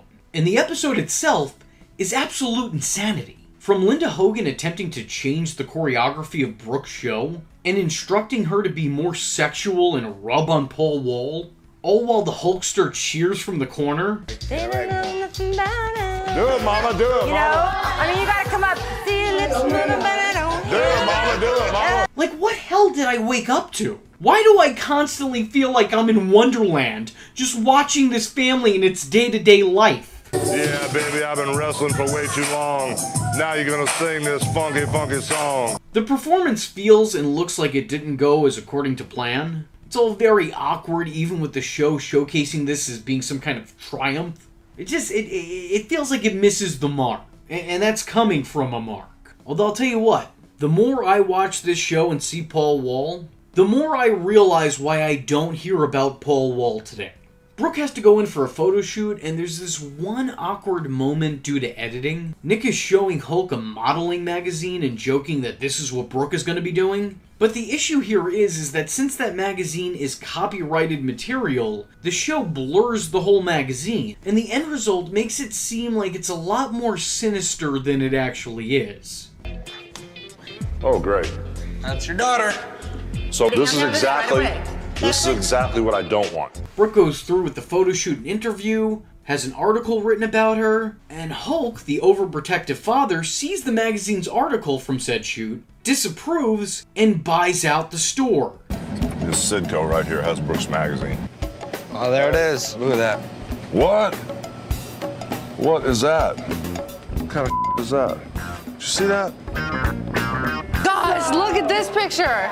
Even going so far as to taking magazines from other customers. He also goes to a bunch of other stores locally and buys out their issues of the magazine as well. I'll be honest with you, I understand why he did it, because they do read some columns from that article, but I think it comes off more odd than it does awful. Like, what kind of answers are these that Brooke's giving? And what even were the questions that were being asked? When my friends were dressing as French maids for Halloween, I ordered a hot cop outfit. Still a virgin. You have a problem with that? I'll tell you guys that, but I'm not going to keep bringing it up because after this, I may change my mind. Episode 29, Nick in the driver's seat. Stop me if you heard this one before, but I already don't like this episode based on the title alone. This episode is about Nick wanting to pursue a career as a drift kart racer. I just don't think that that's a great idea. Going drifting, baby. Considering what Nick is infamous for, this makes this episode feel very unfortunate. Nick is taught how to drift from professionals who seem to think that he has some potential. How true that is beyond me, because there's also professionals saying that Brooke has some potential, and, well, I'll be honest with you, I'm tone deaf. And I also suspect so is she. I can't really attest to how great Nick is at driving because driving just looks like driving to me. I'm sorry, I don't get it. Much like episodes surrounding Brooke's music career, I find this very boring. There's not a whole lot to talk about, and you could see 2 or 3 clips from this episode and still get the same experience as watching it in full. Unless you're a race car fan. Maybe it's interesting then, but honestly still I doubt it. After a bunch of training, Nick actually gets the chance to race. While he's seemingly doing good at first, eventually he crashes. No cutaways here, that's just in bad taste. Once again, very, very unfortunate. The car needs a new part and the clock is ticking. Luckily the name Hulk Hogan goes a long way in the race car community, because we all remember Hogan's deep and meaningful friendship with NASCAR legend Kyle Petty. I mean, they were both in the NWO together. You know what they say, when you're in the NWO, you're in the NWO for life. Hogan's able to get the part in time to fix Nick's car, only to find that the track itself has been changed somehow. Nick takes off and he crashes yet again, wrecking the car a second time. God damn it! This show just really punches you in the face with irony. A Hogan, however, is never one to quit, and Nick picks himself back up to lose and still not qualify. Nothing's going to be handed to Nick Hogan. Shows a whole lot of maturity for a 16-year-old, especially when it doesn't have his driver's license yet. Episode 30, Knobbs Invades. I love that this show never cared enough to get the spelling of Brian Knobbs' name correct. In almost every episode, it is one singular B, but the man actually spells his name with 2 B's. You'd think at some point somebody would have said something, but nobody really noticed, because nobody really cared. The episode is even listed on the DVD written wrong. Anyway, plot of the episode. Knobbs is in town to visit the Hogans and stay at their crib for a week. And as you might imagine, hijinks ensues. I'm here! You're here? Alright, where's my room? But the man who is famously, or infamously, referred to as a nasty boy, isn't exactly great company to keep. He's loud, over the top, and extremely obnoxious. The same things that made him succeed as a wrestler make him fail as an ideal house guest. Brian Knobbs, the nasty boy, is here! Where's the bathroom? He annoys everyone in the house in various ways, and somehow comes off worse than the superfan from just a few episodes earlier. Hey, wanna watch WrestleMania 7? Hey, go to bed, you idiot. Get out, go to bed. While he does get on Terry's nerves from time to time, it's nothing compared to how he annoys the rest of the family. Hogan, however, can tolerate significantly more of his friend's shitty behavior. Hell, I can stay a couple more days, no problem. But it's all right if I stay a couple of days, isn't it? You can stay as long as you want. You can live here if you want. Oh, But I actually feel bad for the guy, because even when he's trying to do the right thing and get on Linda's good side, he accidentally winds up giving her more work to do in fixing his mistakes. The guy means well, but he falls so short in execution. Quite frankly, and I'm going to be real with y'all, Brian Knobbs is the guy I thought I was going to grow up to be. Now granted, I still have some time, so maybe that is my future right there, but the meaning well, but falling short, that is the title of my autobiography. But Brian Knobbs, in spite of, or, actually maybe because of his personality, is highly, highly entertaining. I think anytime he shows up on the show, you just know that you're in for something. Guy should have been utilized more. If Hogan Knows Best was a sitcom, Brian Knobbs should have been the wacky neighbor.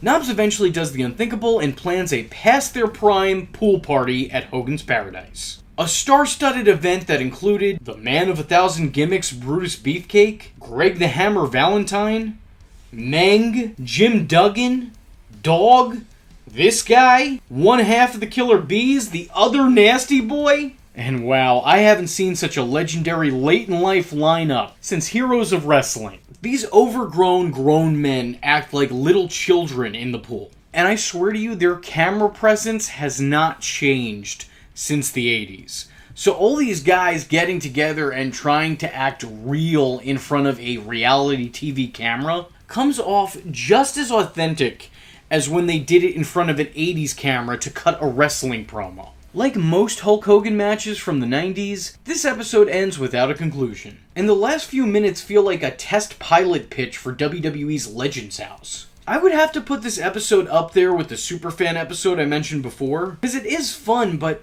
they're almost the exact same plot. And these two episodes, while being standouts of this season, I don't think would necessarily stand out in the last two. Episode 31, Hulkamania Forever. So this is a weird one.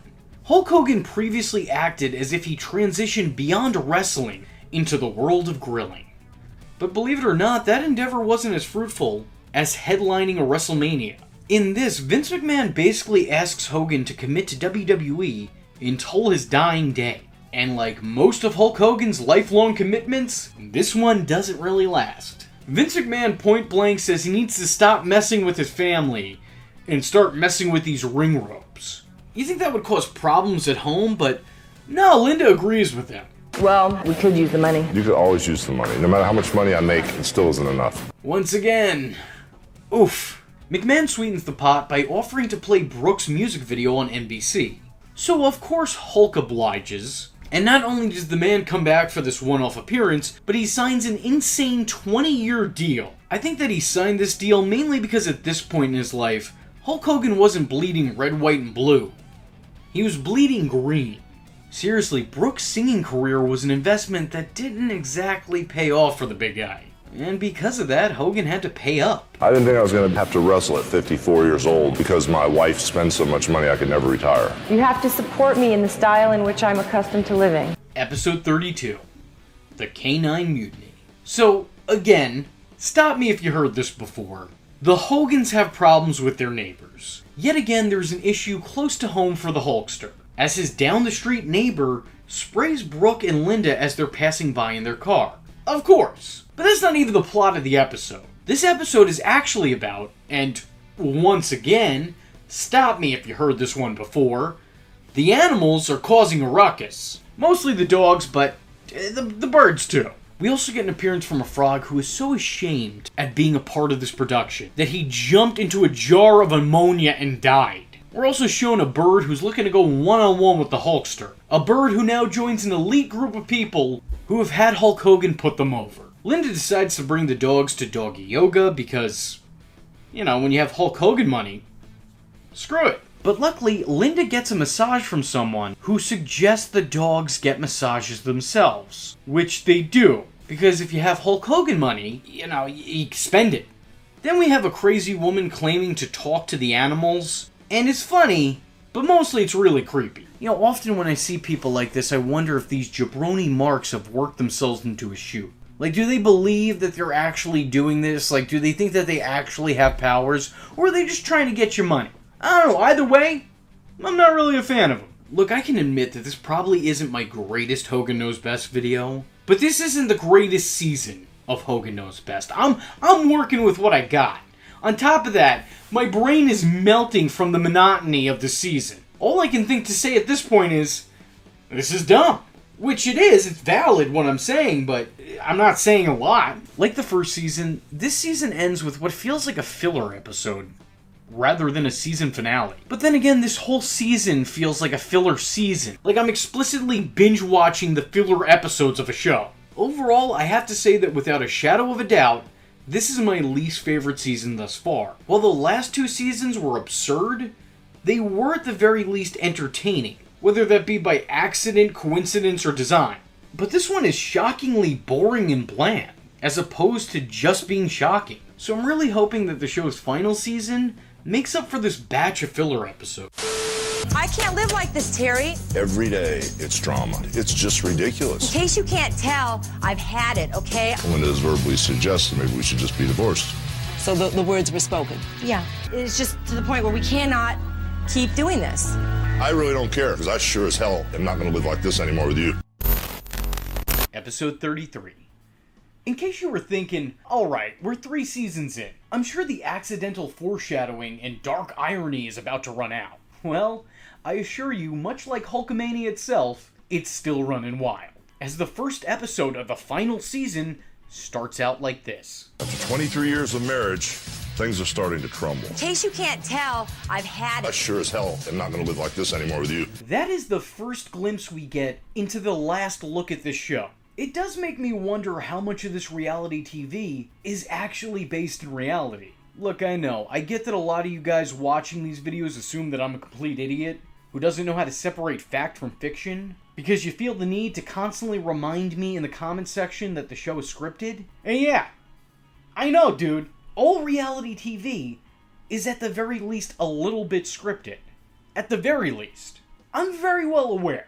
I've even commented on the show being creatively bankrupt because it can't come up with any original ideas, and instead just spends its time recycling old ones. That should have been a very good indication that I understand this is performed. I hate to break the illusion here, but I'm in on it, guys. I don't need to constantly reiterate that what we're watching is staged, because it doesn't have any relevance to me reviewing the end product. That'd be like me stopping my Batman reviews to remind you that Batman is in fact being played by an actor. Or me pausing in the middle of one of my wrestling videos to let you know that everything's predetermined. I'm not going to bring it up unless it provides more context. Like, for example, right now. All of reality TV isn't 100% reality, to say the very least. But it also isn't 100% scripted 100% of the time. And considering the issues we see in the show, such as problems in the Hogan's marriage, Nick's ongoing need for speed, and several other things that would wind up making headlines just a year later, I think it's worth noting that a lot of these things probably weren't exclusively manufactured made-for-TV drama. This whole episode sees Linda and Terry about ready to take it down to the metaphoric marital wrestling ring. We're not really introduced to this plot. We're kind of thrown into it. The episode starts mid-fight, and then it just continues throughout its runtime. As soon as the season starts, divorce is brought up. Several times, as a matter of fact. Would you be happy you're divorced? I don't know. No, you wouldn't be. How do you know? Because he's the love of your life. Some of our arguments have been so intense that when it is verbally suggested, maybe we should go our separate ways, or maybe you should get a lawyer, and maybe we should just be divorced. If it feels like I'm throwing all this at you at once, that's because that's how I feel as the viewer. I'm just the messenger, guys. I don't make the shitty TV shows, I just talk about them. The Hogans go to counseling. But that goes about as well as you might have expected, considering the two are now very divorced. They agree to give each other wish days, where one person has to do everything the other one wants. Because yeah, that seems entirely healthy and not a problem waiting to happen. If you want to make your marriage work, that's what the doctor ordered. I've said a lot of bad things about this show, but I really want to give it credit especially for this one episode. Because this may be one of the realest moments in all of reality TV. Not only are the Hogan's marital problems on full display, but so is the inevitability of their demise and divorce. Linda and Hogan's problems keep them divided, but despite that, it's clear that there is still some love there. And that's what's keeping them going. But love isn't always enough. Case in point, how this ended. They're both desperately trying to get back to where they were, but it seems like they've already gone too far. The writing is on the wall, and even Hulk Hogan himself can't politic his way out of the finish. It may not work for you, brother, but you're still dropping the ring, and Linda's going over in the divorce. It's actually really sad to watch.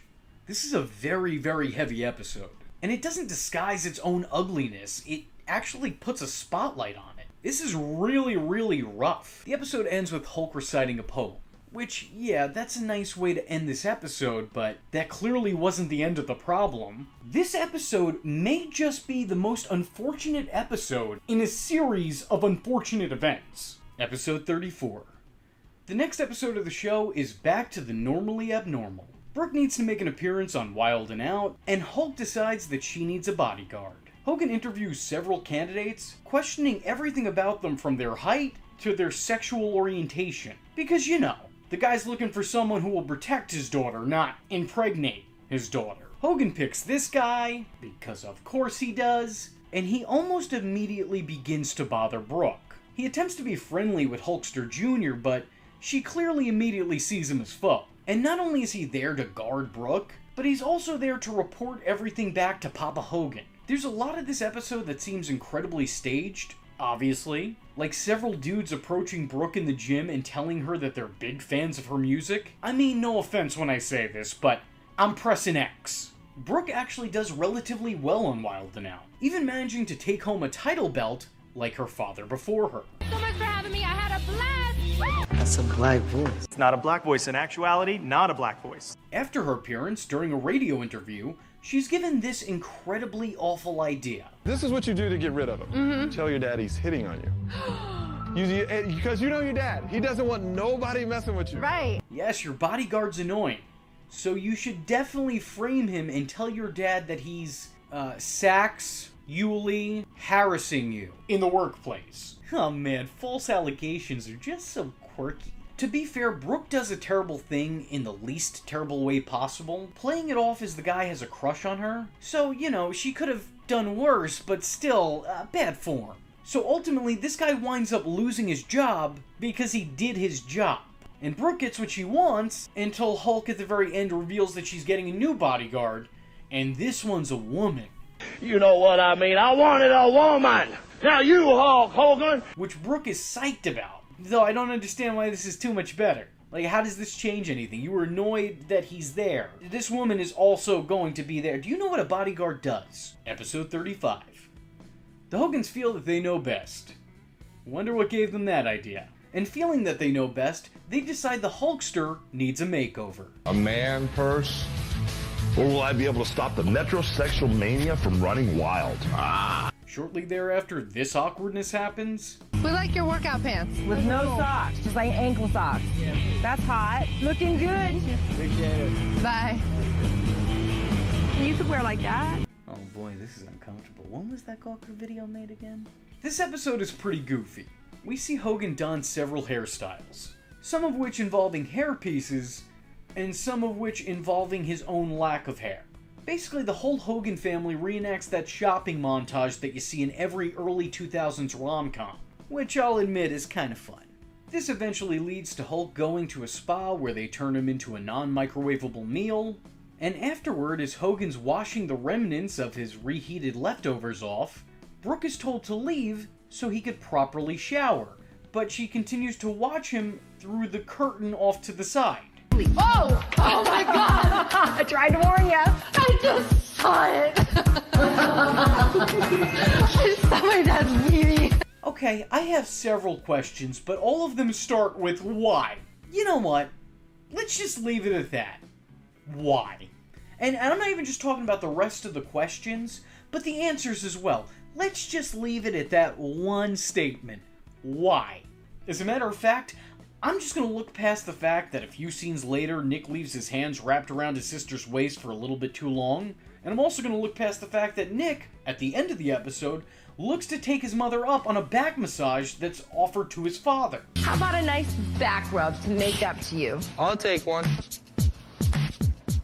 So you go. I'm done. I'm done. I'm just going to look past it entirely. I don't want to think about it anymore. I'm just done. They eventually decide to take Hulk to a hair restoration facility, which is a thing that I clearly didn't know existed. And as you can imagine, that doesn't go over so well because he's basically made the tan butt of the joke. Then the big guy makes this pretty sad statement. You know what I don't get? Is how come everybody else in the world loves me except my own family. Oh man, I bet that's exactly how Will Smith feels. Oh, wow! Episode 36. This episode actually works as a remake to a Goofy movie and an extremely Goofy movie, with the Hulkster feeling shut out of his son's life, so he goofily attempts his best to bond with his son. Hulk tries to learn how to internet to no avail, and even goes out of his way to listen to Nick's at the time favorite artist, Young Jeezy. I got that new Young Cheesy CD, man. I wanted to get his hit song put on there. Did you say Young Cheesy? Yeah, I got Young Jay-Z stuff. It's not Young Jay-Z, it's Young Jeezy. It's actually really ridiculous watching Hulk listen to this music and try to memorize all the words so that Nick will be impressed by him. You know, you would think winning 12 world titles would have done it, but the episode ends with Hulk actually taking private classes on how to drift so that he could get on his son's level. And while Nick admires his father's sudden skill, he also finds the notion insane. Oh, look at that. Sometimes celebrity kids really are like the rest of us. Biggie Smalls still got that war going with Tupac and all that stuff. Right. Well, I think that war is done. Episode 37. So this episode opens a little bit awkwardly, but at this rate, that's really to be expected. Brooke, shouldn't you have more of a covering shirt on? I have boob tape on. Dad. So Linda wants to work out, but doesn't want to do it with her husband Hollywood. Hogan decides to help her out while also demonstrating that he doesn't know how to use a time-appropriate cell phone. And also, hey, Terry, like the shirt. Just really wish somebody would have gave it to you an episode earlier. I got 100s on the tables, I got 20s on the floor, I got gangsters in the crowd, and I got a back dough. What are you, a rapper now? Hulk makes a couple calls to find his wife a personal trainer, only to eventually find that trainer getting a little bit too personal with her. Ahead of the inevitable awkwardness is more unnecessary awkwardness, as Hulk and this trainer don't really get off to a great start. In case you're wondering, they also don't have a good middle or end either. It's just a bad story altogether between these two. Slovakia? Yeah. Is that near Transylvania? If you don't know so far, why would you want to know? He looks like a young Brutus. Yeah. I am like myself. But I think the best part of this is that Hulk takes less offense to the fact that this guy may or may not be hitting on his wife, and much more offense to the fact that the guy shit talks wrestling. I don't know you. When I was a kid and I watched the wrestling, it was so fake to me. You would use the word fake in my house again, you'll never come back in this house again. So then Linda and Brooke go to a yoga class, as instructed by a comedian, and that's not a joke, that's a real thing that actually happens. And speaking of a real thing that actually happened, this. That's enough of that. Eventually, she does go to the gym with Hulk to her greatest regret, and then I had to watch this to my greatest regret. Give me a kiss. Ow! Episode 38. So Brooke's got a boyfriend, and the family's got a problem. And that problem is Brooke's new boyfriend. Now granted, this time it may have some validity, as this is a 30-year-old man dating a 19-year-old girl. Again, I'm not going to be the relationship police. I'm not going to condemn someone, but all I'm saying is that those 11 years, and by the way, 11 years is a pretty big gap, but these specific 11 years are pretty important developmental years. And I think that's way too big of an age gap this early in life. Again, that's just my own opinion, but, you know, that's not for me. This episode is almost like a clip show of the series, because there are callbacks galore. Brooke tries to prepare her date for what her father might be like, and how he might treat him, using examples from previous episodes. Okay, he will say, so how much do you bench, buddy? No questions about has he had an AIDS test. Have you ever had an AIDS test? Why no saying that when we go on dates, we have to take my car with a tracking device in it. Because she's dated other models that were real inconsistent with her job. No putting him through torturous workouts. And when he finally does meet the Hulkster, he really doesn't do a whole lot to help his situation. Or like she doesn't feel 19. What do you mean she doesn't feel? I use bad words. So after meeting this guy, Hulk brings in the mother of all callbacks by bringing back Jerry. You remember Jerry, the guy who was dating his daughter who he didn't like? Well, now he's not dating his daughter, so now he likes him and wants him to date his daughter, because, you know, this is a sitcom. He invites Jerry over to try to sway Brooke away from Mark. And this leads to what I think might be one of the most hilariously awkward moments in all of reality television. Brooke used to date Jerry, or Brooke is dating Jerry, or what is Jerry doing there? You guys talk all the time. Yeah. Awesome. And this is the first moment on the show that I unironically laughed at. I think this may be one of my favorites. It's just too ridiculous. It's that little note that he carelessly plays immediately after nonchalantly. That did it for me. This show went from a 1 to a 10 just like that. Anyway, long story short, Hulk winds up getting Brooke to go back out with Jerry, only to be disappointed and disgusted when she does. You just can't win with Hulk Hogan, which is a thought I'm sure that several of his past colleagues have expressed on numerous occasions. Also, who asks somebody to make out with them for the expressed purpose of their parent scene? He's watching what we're gonna do right now. What does he think we're gonna do? I don't know. I have an idea. Will you kiss me? Episode 39. Linda decides to take the Hulk Hogan clan out to the farm to become the Hollywood Hillbillies. Look how cute these are. Woo! I like it! Those are really sexy, especially with firm tan thighs. The Hogans do ranch stuff, and I don't care. I'm sorry, I'm just never fond of episodes like this. I find them mostly boring and very repetitive. So I don't have a whole lot to talk about here. Okay. Brooke, you should sing for him. I'd rather clean Oh, man. Actually, Nick really sums up how I feel about this episode. You like this? No. What do you guys... There is one confusing moment, though, where Brooke refuses to shoot a gun because she's afraid of them. Brooke, are you gonna do it? Hell no. Brookie, come on. I'm staying far away from them because those things freak me out. But she literally just shot one a few episodes ago. Like, that's from this season. This is really cool. I actually could totally get into this. This episode is boring, and I'm glad to get through it, but I will say, it does have a pretty prophetic end. Now the kids are growing up, everybody's lives are going in different directions, and this vacation just means so much because I don't know when we're all going to be together again. Episode 40. The episode begins with Nick and his friend Stax, and that's Stax with a $sign replacing the S, don't forget it, attending an art class so that they can oogle naked ladies, instead of Googling naked ladies. Very obvious that Nick is only paying attention to one particular, or actually, should I say, two particular portions of the model. Meanwhile, elsewhere, Brooke is getting the birds and the bees talk when she brings up this revelation. What'd you see when you were 5? You guys in bed. Please, let's not go there Wrestling. now. Oh, don't worry. Daddy's not hurting Mommy. When Brooke asks why Nick doesn't get the talk, Hulk says that it's because he doesn't believe his son is active, because the only thing Nick loves is cars. Yeah, apparently the only thing we have to worry about is what Nick does to his stuffed Lightning McQueen plushie. You don't think Nick's having sex, do you? Total player. Total player. Shaves his happy trail. Wears jeans with no underwear. Has internet. When Hulkster learns that his son is more than likely, on the active roster, he starts treating him the way that he treats Brooke.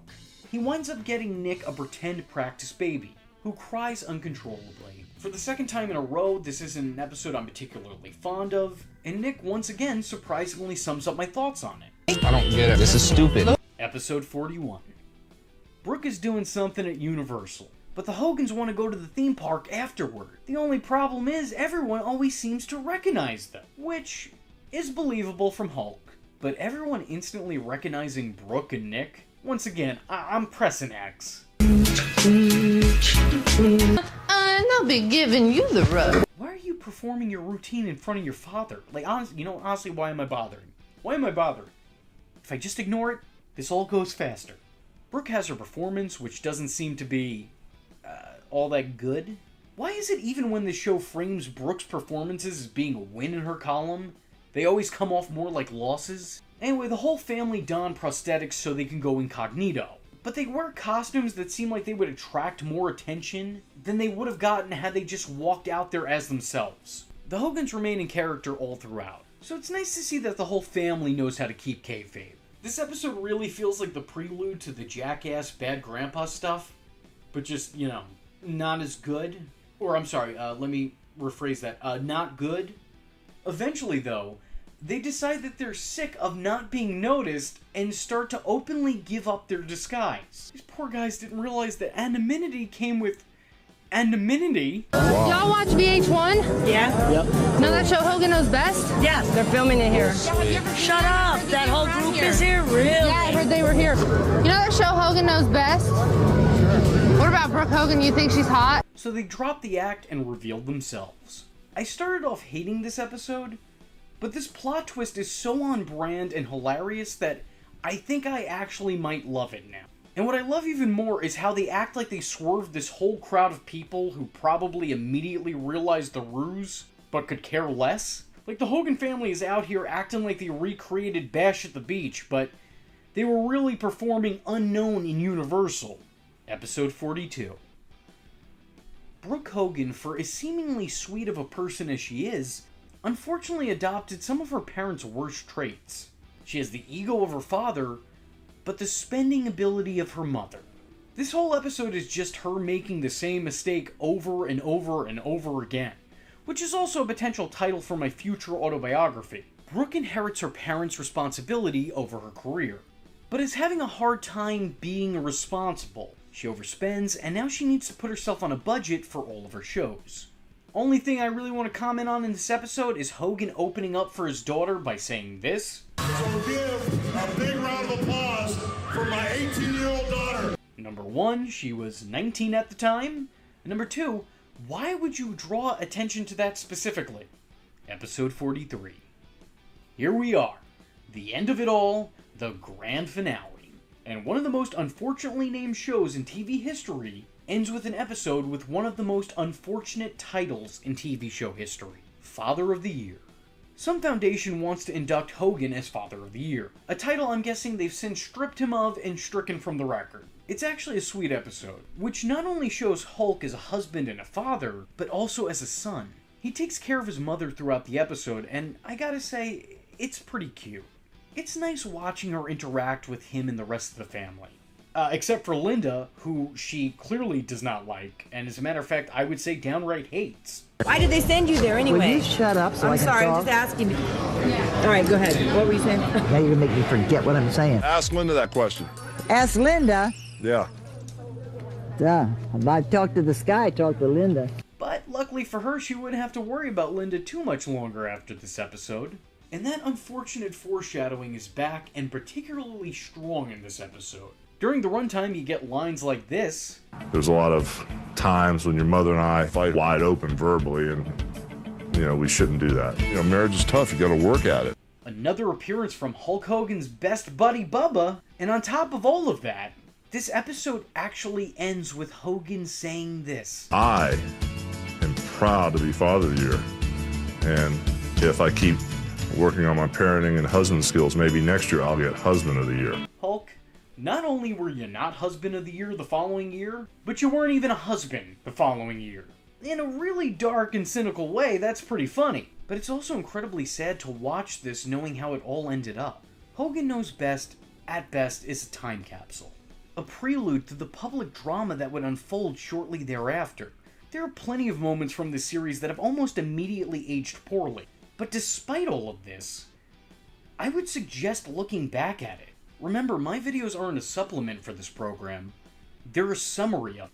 There are so many more moments you're missing out on not watching it yourself. So go and track it down. You know what they say. Never count a Hogan out, because their shoulders don't stay pinned to the mat long enough. In the past, I've covered all 4 seasons of the tragic train wreck that was Hogan Knows Best, which were 4 full seasons of hindsight horrors that finally came to an end when the Hogans went through a very brutal and very public divorce. This wouldn't only terminate the Hogans' marriage, but also the Hogan Knows Best brand as well. But VH1 wasn't quite done riding the Hulkster's coattails, and Hulk Hogan wasn't quite done utilizing VH1 to keep his hopeful pop star daughter in the spotlight. So in the ashes of Hogan Knows Best spawned the spin-off / sequel, Brooke Knows Best. Now, truth be told, this is actually my first time watching this series. While I do have fond memories of the bizarre badness that was that first show, I am a complete stranger to this particular strangeness. Let's just take the time to take a deep breath before taking this deep dive into what could potentially be yet another Hogan reality TV dumpster fire. I just want you to be forewarned, we're not throwing working punches with this one. The show doesn't avoid the then recent public Hogan drama and controversies.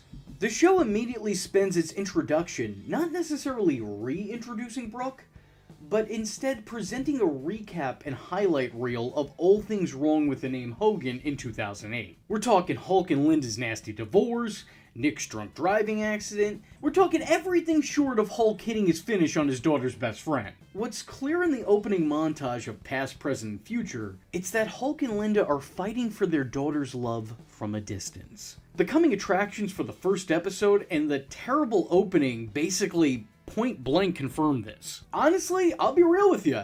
I'm already invested. We're only a couple seconds in here. I already think that this, along with the original Hogan Knows Best, it really needs to be in a museum. It should be studied. This is the most uncomfortable portion of someone's family life captured for all to see. It seems bizarre and borderline heartlessly opportunistic to put this family in the limelight right after their time in the limelight helped end their marriage. I think time away from the spotlight would have been beneficial to everyone involved's mental health. I'm just saying they clearly needed to take a mulligan, but instead they invited the cameras into one of the most tragic times in all their lives. To all the smart guys in the comment section telling me that reality TV is scripted, yeah, dude. Yeah, I get it. But the Hogan's car accident, their divorce, Brooke's mess of a career, and the overall beating they took in the tabloids during the time was not. I would never say that reality TV was reality, but I will say that it's based in and on reality, and its presence has the ability to change one's reality. I think it just probably would have been for everyone's best interest to just take a break and reassess the situation. It's clear that Brooke was chosen to be spun off because A, she was the one the family and the show were actively trying to promote as being a star, and much more importantly, B, she was the only Hogan family member who wasn't wrapped up in some kind of controversy. Still, even with the show following around Brooke as she tries to distance herself from the PR nightmare that are her parents and brother, it's very evident that the show is still actively banking on the bad press that the Hogans gather up in the background. Their real-life rivalry is absolutely the core of this show, even if Brooke is the one that's standing at the centerfold. So now that you've been forewarned, let's just get right into it. Episode 1, Moving In. Brooke's moving on out, which is probably the best move for her when you think about it. I mean, put yourself in her shoes for a moment. I mean, you're probably not the right size, but try to squeeze them on in there. Your parents just got a divorce, you're 20 years old, your brother's in prison, so he didn't have to pick who he wants to live with. You're gonna hurt one of your overbearing parents one way or another. If you go with mom, dad will be heartbroken. If you go with dad, mom will be heartbroken. The best thing to do in that situation is probably to get on out, live your own life. Plus, I don't think she'd really want to live with her dad and then have to hear him wrestling one of her friends at night. Or live with her mom and hear her wrestling with one of her brother's friends at night. Man, that family is fucked, dude. You know, just overall bad situation. This was the best call. And moving out on your own may mean you get to extend your 15 minutes of fame. So, yeah, this was the best call. This is an overall best case scenario in a worst case scenario situation. Brooke shows her father around her expensive new place, to which the Hulkster offers to be her third roommate. Now, normally I'd laugh this off and think he was joking, but I know this family, and quite frankly, I would not doubt that he's entirely serious. And he is. It's like they got each other in a chokehold, and they're not letting go, even if the refs get to 3. Brooke, of course, says no and denies this because she wants to walk around naked. To which Hogan responds, People have telescopes. People have night vision cameras. You know, people can, drop down and rappel from a helicopter and hit the balcony. I mean, somebody can hang glide right into your bedroom. You need to be careful. Right, so don't ever be nude. A shower and a bikini, just in case. You know what? Just to be secure, let's make it a one piece. You never know. I don't trust people. Hulk continues to try and lay the law down by insisting that Brooke doesn't invite too many people over in her hot tub because that's how people catch diseases. What in the name of pillow pants is this man talking about? The topic shifts to Hogan's divorce, which my spider sense tells me may just be a reoccurring occurrence on the show. Hulk doesn't offer heated words toward his ex-wife. He approaches the subject matter rather calmly and unbiased, but it does feel rather rehearsed. Just worry about Mom and Nick are okay, because I know they're still going through stuff. Your mom's a strong woman, you know, she always makes her own choices, so she's doing the right thing for her. Whether it was in the script or the Hulkster was just going into business for himself again, who's really to say? You don't know which one to believe, which one to trust, which side to take, and it's like, I don't want to have to take sides. Either way, it definitely didn't feel like those were his true feelings. It felt like, this is what I'm going to say because there is a camera in my face. And we all know how Hulk Hogan really talks when he doesn't know there's a camera in his face. Brooke brings up Nick, saying that she wishes he could be there. They sort of mention his troubles, but they do so discreetly and try to portray Nick as a good kid who's just made some mistakes. Nick's a good boy. I wish he could come down here with me. I wish he could be my third roommate. I want you to keep in mind that during this time period, Nick couldn't be Brooke's roommate because he was someone else's cellmate. I really want to believe that everybody can change, especially when people have done stuff in their younger years. I think it's very easy to make mistakes when you're not fully developed, when you're not a fully realized person. But I don't think Nick is one of those people who change. His actions led to someone else getting seriously injured and their life being forever impacted by the incident. And during that time, Nick Hogan showed no remorse. Well, I don't know what type of person John was or what he did to get himself in the situation. I know he was pretty aggressive and used to yell at people and used to do stuff. But for some reason, man, God laid some heavy on a kid. He was a negative person. As a matter of fact, Nick was lobbying to get his own spin-off show when he was behind bars. Will you work on that reality deal? Yep. Reality, how I'm getting back on my feet and how I'm recovering after the celebrity out of jail. That thing lined up so the minute I walk out of wherever I walk out of. Can you do it while you're on probation? Yeah, of course. I want to do it where I'll make the most money. We call it the new Nick or something. New Nick. We'll have to come up with a good name. Think of a good name. I'll be thinking of a good name. Nick is, being accountable. I know that he's incapable of taking back what he did, and maybe the guy has grown and matured as a person. I'm just trying to point out that despite what the family may have portrayed, Nick was certainly not a good guy who did bad things. He was actually a little bit of a brat, to say the very least. The serious talk breaks down when Brooke's friend and roommate Glenn arrives. Now you may be wondering why Hollywood over here is alright with his daughter having a male roommate. And the answer is, because he's gay. No, I'm just kidding. Trick question. Trick answer. It doesn't matter that he's gay. Hulk Hogan still doesn't trust him. This is a man who has seen far too many swerves in his life. But I mean, you're gay, which is cool, but I mean, is there like a weird gray area? Definitely, for sure, I am. Inquiring minds want to know. Gay. I really want to believe that this moment was scripted. And once again, if this was any other reality TV show with any other reality TV personality, I would think that it was. But with Hulk, the man who has been proved to be legitimately territorial when it comes to his own daughter, yeah, I just don't know. I don't think so. But what I do know is that work or shoot, it's all Terry. During this interrogation, Brooke is upstairs talking on the phone to the other half of her parents' broken marriage, setting up a day for her to come by and making sure that she doesn't bump into her father. Later, Hulk Hogan does what any rational-minded parent whose child just moved out does. Check to see if the place directly next to them is available. The house next to my daughter, it's available, isn't it? It's open? It is available. This show about this family is like if Everybody Loves Raymond was a documentary. He also asked the dude at the security desk to keep an eye on his daughter. Hey, how's it going? Maybe I will take that penthouse. Maybe you will. The following day, Brooke, her roommate, and the Hulkster go out shopping for her new place. Colored hangers. Colors. That's got to be racist. And it cannot be overlooked that Hulk Hogan has in this episode made 2 separate references to saying prayers and eating vitamins. He's praying. Oh, you guys get your vitamins. I got to go get a couple things for myself. I'm sorry, I had nowhere else to put it, but it was going somewhere in this video. Brooke does what every child does and not so subtly guilts their parent into getting them what they want. So Hulk's card is the one that's charged.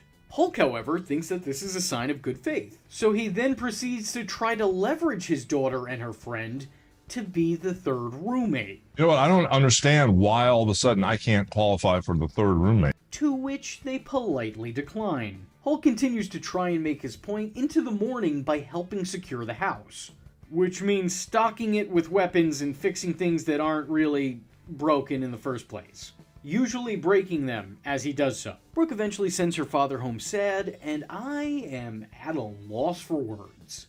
This is only episode 1. I was worried that this show was going to be a downgrade from the first one, but it's not. It's not. It's on the level. It's the same Hogans. It's the same Hogan madness. It's the same. Let's keep that in mind as we go into episode 2, Best Roommate Ever. So while the Hulkster didn't become the 3 in this Three's Company, that role still needed to be filled.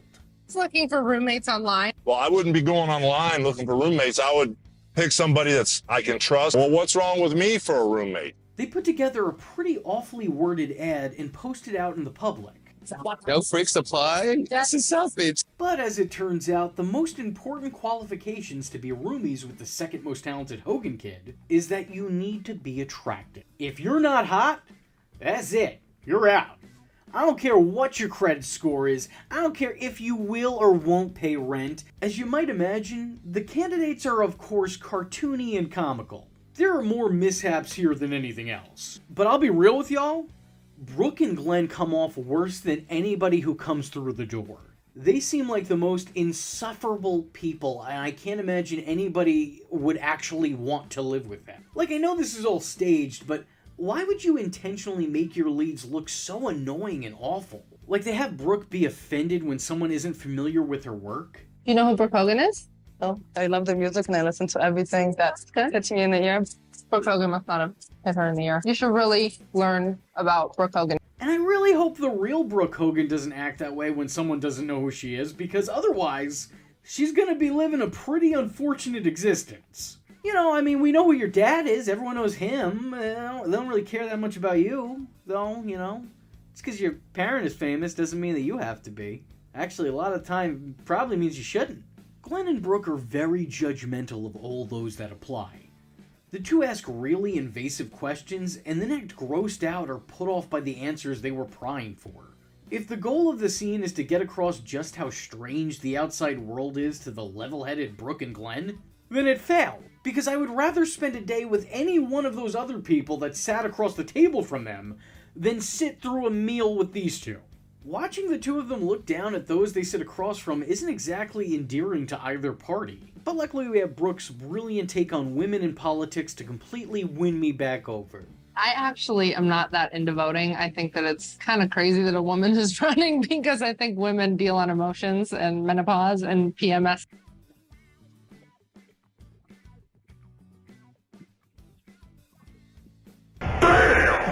Whoa! I know Brooke Hogan was so based. That was sarcasm before you write me a heavily worded letter. I'm actually kind of upset that they stopped it where they did, because if we would have let her go on for 20 seconds longer, I guarantee you she'd circle around to, I don't even know why we're allowed to vote, which is amazing. So someone asked Brooke Hogan if her worldviews have changed since this. I'm very curious. I hope they haven't, but I fear they might have. It's a weird choice, because this doesn't make them fun. This makes them... Oops. You're not trying to find a suitable candidate to play bedroom bumper cars. You're not even looking for a buddy. You're looking for someone who will help you pay rent. Someone that you can imagine sharing a living space with and not aliving in their sleep. That's what having a roommate is. Brooke announces and then reiterates her disgust at people having, since this is a wrestling video, let's call them three-way dances. Which leads to Glenn accusing her of never having a one-on-one singles match. But Brooke responds that she's most definitely had a singles match before, it just happened in Rio de Janeiro. There's some deep cuts for the marks out there. The following day, Brooke's mom Linda stops by to make her contractual cameo. She gives her mom a quick tour of the house, but Linda's unsurprisingly much more interested in getting a tan. The mother and daughter duo take to the beach, where Brooke questions her mother on how she's handling divorce. The answer? Not well, apparently. I'm kidding, she's fine a millisecond later. Following that, Brooke randomly announces to Glenn that her friend Ashley will be moving in as the third roommate. And one scene later, she does. The episode ends with Hulk sending his daughter a life-size cardboard cutout of himself. Oh, Hulk. You shouldn't have. No, I mean really, you shouldn't. Like, why would you do that? Shades of Dwayne Johnson with this one. Hulk calls his daughter up, hoping she got his gift. I thought you might be missing me as much as I'm missing you. Put this in the foyer so anyone coming off the elevator will know who they're dealing with. That's kind of weird. Huh? This is sweet, but just kind of strange. I think it, captured the essence of my handsomeness. Well, it's a really tough adjustment. I feel like I, lost my best friend. Lost part of my life. Guys, come on. Guys, it's getting creepy. Just cut the cord. Cut the damn cord, man! They celebrate by going out to a club. With Glenn wearing a bedazzled Ed Hardy jacket. Glenn, buddy, come on, man. I wear pajamas all day, and I know that's not a look. It's not a good look for anyone. I don't care if it is 2008. It's still not the time or place. It will never be the time. And there will never be the place. It was a mistake even then. Anyway, over the course of the night, Brooke gets a bunch of numbers and just has a good time with her friends. Tonight was a testament of exactly what this year's going to be about. Oh, what a way to end. Episode 3, House Party. Brooke decides that she wants to throw a housewarming party and starts her invite list with hot strangers. But that same list also consists of Stax, a name you might be familiar with as he previously appeared in Hogan Knows Best. Although on that show, he was only shown to be Nick's best friend. But apparently off-air and in between seasons, Stax and Brooke dated and then broke up. Brooke does what any child would not do even in their adult years and tells her father that she's having a party. Hulk obviously objects, but his objections fall on deaf ears. Must be hereditary. While he's not shockingly dismayed about the prospect of Brooke having a gathering, he's more upset that she invited Stax. And her friends mirror this sentiment as well, telling her that it's a mistake to both have the past and future present at your party, noting that having her ex there and a guy that she's potentially interested in is a recipe for disaster. I don't think the episode ever does a good job at explaining why Brooke would even think doing this would be a good idea in the first place. But I'm not going to complain, because whatever gets us through these episodes faster, I'm in favor of. Cut it all. Cut everything. Let's just credits. I'm fine with it. The group goes shopping at Party City for PG party favors, but it seems like Brooke doesn't have the greatest concept of what a party for adults actually looks like. But then again, nobody else does either, so that's fine. She's in good bad company. The episode is so by the numbers and step-by-step formulaic that you could probably guess what happens in it based on a million other stories you've seen before. Party grows to a surprising number, the house gets trashed, main character and friends try to take control of the party while also desperately trying to keep two people apart at the party. It is everything that you'd expect, and it is every bit as basic as it sounds. Stax shows up, and Damien, the hot stranger, is hidden upstairs as if he's in the middle of playing a one-sided game of hide-and-seek. In the meantime, Stax shows Brooke's roommate Ashley the slightest bit of attention, and it's enough to set Brooke off and completely ruin her day. She becomes very over the top in her jealousy, acting out and even giving her best friend the cold shoulder as if somehow she's at fault for Stax remembering that she existed. I'm not a psychologist or anything, but I don't think that she's quite as over him as she says she is. Brooke questions Stax on how he's acting with Ashley. Stax questions Brooke on how she's acting with Damien. Stax takes his leave, and Brooke makes her way back to the bedroom for a private breakdown. Luckily for her, her friend Glenn is there with a pep talk, and she's immediately in pursuit of Damien. This poor guy didn't even know that he's the consolation prize. And that's Damien, who I'm now realizing looks a lot less like a Damien and a lot more like a Skippy. So Brooke and Peter Pan over here spend some more time together and just enjoy each other's company, with Brooke prioritizing spending time with him over policing her party. When she re-enters her home, she realizes just how out of hand things have gotten. And to make matters even worse, they almost ruined her cardboard cutout of her father. Security gets called due to noise complaints following things getting broken, and Brooke has the party evacuated. Later, Skippy returns remembering he forgot to kiss the girl. That's kind of cute. Cheesy, but cute. The episode could end there, but of course it doesn't, because we need to end this episode with a weird phone call between Brooke and Hulk where Hulk tells her to get a blood test because she shared a hot tub with a couple of people. Of course! Episode 4, Spring Break Smackdown. This episode starts with Hulk making a call to his daughter, telling her how much he misses her. I'd love to see you. I know you're going to be working, but maybe I can come along. Your dad's not normal. Listen, Hulk Hogan, your little bird just left the nest. Let her fly free for a little bit before asking her to make a visit. The show is such a sad sequel because it's about a broken family and two parents desperately seeking their daughter's validation and competing for her love. It's like everything from the first show, but like significantly sadder. Like, if Hogan Knows Best was too upbeat for you, don't worry, we got just the thing. Let's all get real sad real quick. Unsurprisingly, Hulk isn't happy to hear that his daughter's hosting a spring break event, so he guilt trips his way into being a part of that trip. And because Brooke said that she'll be busy half the time he's there, Hulk decides to bring a friend. You are awarded no points for guessing who that friend is correctly, because it is obviously, of course, Brian Knobbs. Knobbs, as usual, makes a scene, as he's known to do, embarrassing Brooke and her roommates, which will be a running theme in this episode. When a bunch of guys are hitting on Brooke, Hulk lets them know that doesn't work for me, brother. So he and Knobbs make them evacuate the premises. Later in the day, as the roommates are judging a hard body contest, Hulk Hogan and Brian Knobbs scoff at the idea of any of these contestants actually having hard bodies. Those guys are supposed to be hard bodies? That's despite a lot of them actually turning and paying tribute to the Hulkster during their performances. Eventually, Hulk decides that he should enter the hard body contest, and God damn it, I need a minute. Okay, so just to recap here, Hulk watched by the sidelines acting like a scorned lover as he jealously put down the participants his daughter was judging. And then he decided that he himself should enter the contest so that his daughter could judge his body. It is really unfortunate that Jerry Springer is dead, because I need him now more than ever. Uncle Knobbsy even gets in on the fun, before giving one of the most brutal belly flops I have ever seen or heard in my life. Knobbs is proclaimed as the victor, before being publicly pantsed. Brooke and company leave her family so they can host a foam party. I don't know what that is, but it doesn't sound like something I'd ever want to be a part of. Hulk, on the other hand, can't wait to find out what it is, as he makes his way inside the party after seeing it being promoted. No! What is this reaction? No! Which is kinda stepping over a line for Brooke, who is visibly upset with his presence. Hulk realizes he messed up and takes his exit, but only after Brooke promises him that they'll spend tomorrow together.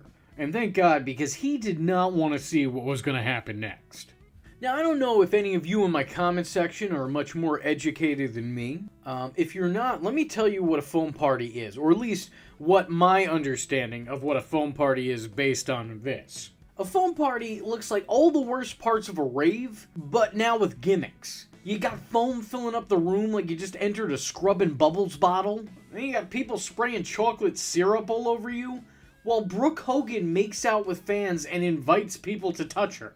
Man, I would pay so much money to never be involved with something like this. I would give you my life savings if it meant I never had to see or hear or know or be affiliated with this kind of thing in any type of way. Like, if I somehow stumbled upon this, I would be willing to empty my bank account just to get out of it. That sounds like the most unpleasant experience I could imagine. I mean, I don't know who these types of things are for, but just know that I hate you. Bright and early the next morning, the group are visited by Hulk and Knobbs, or as I will be calling them moving forward, the Nasty Maniacs. Oh, that's a gruesome tag team right there. They wake up the roommates to take them to the largest human maze in the world. Brooke and friends are not really all that psyched to be taking part in these tricks and traps, and decide to make it a two-team competition. Whoever gets to the end of the maze first gets to decide what they'll do for the day. While the younger group seem to look for a way out the old-fashioned way, Hogan and Knobbs are clearly playing heel, as they sneak out of the maze by going underneath the fence. Ultimately they win, but at the cost of being ridiculed over the way that they've won. And because they've cheated, the gang go their separate ways and do whatever. That's the end of the episode. Episode 5. Brooke's Extreme Boyfriend. Brooke introduces Hulk to her brand new boyfriend, Bully Ray. Wait, no, that's not for a couple more years.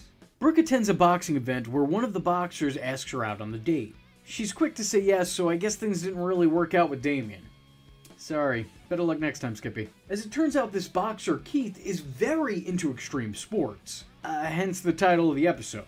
And their dates consist of the two participating in these extreme sports, with Brooke doing extremely poorly. Comedy ensues when she leaves her father on hold so that she could take her potential boyfriend's call. It was Keith, I'm sorry. Who's Keith? I was just telling you about. Oh. Okay, well, what do you think I have, chopped liver or something? Finally, she gets fed up and asks Keith to take her out on a nice normal date, to which he agrees. But by time it's time for the date, he's sporting a big old black eye from a sparring session gone wrong. Despite this, they still have a nice night. But the very next date, they're back to their regularly scheduled insanity, as Keith invites the daughter of a wrestler to watch him wrestle an alligator. You can wrestle me any day. Brooke ultimately breaks things off, feeling that they're not quite the right fit. Also, I would be remiss for not mentioning that the tracks used in this episode might sound a little bit familiar to wrestling fans, as both the Hardy Boys' original theme song and even an old WCW theme are used. But I can't, for the life of me, remember whose theme it was. What is that music? Episode 6, The Guest from Hell. Like I said before, this show is a lot more formulaic than the previous one. We went from a house party that got out of control to an unwanted house guest. These are just classic sitcom tropes. Glenn asked the girls if his buddy Ray could possibly stay at the place for a while. Brooke agrees, noting that Ray's a sweetheart and would be welcome in her home, just as long as no one tells her father that there's a straight guy living at the house. Okay, so this really is becoming a Three's Company scenario. This is a Four's a crowd situation. But Brooke, you're 20 years old. You live under your own roof. What I'm saying is that Ray should just show up to the house like... What's Daddy gonna do?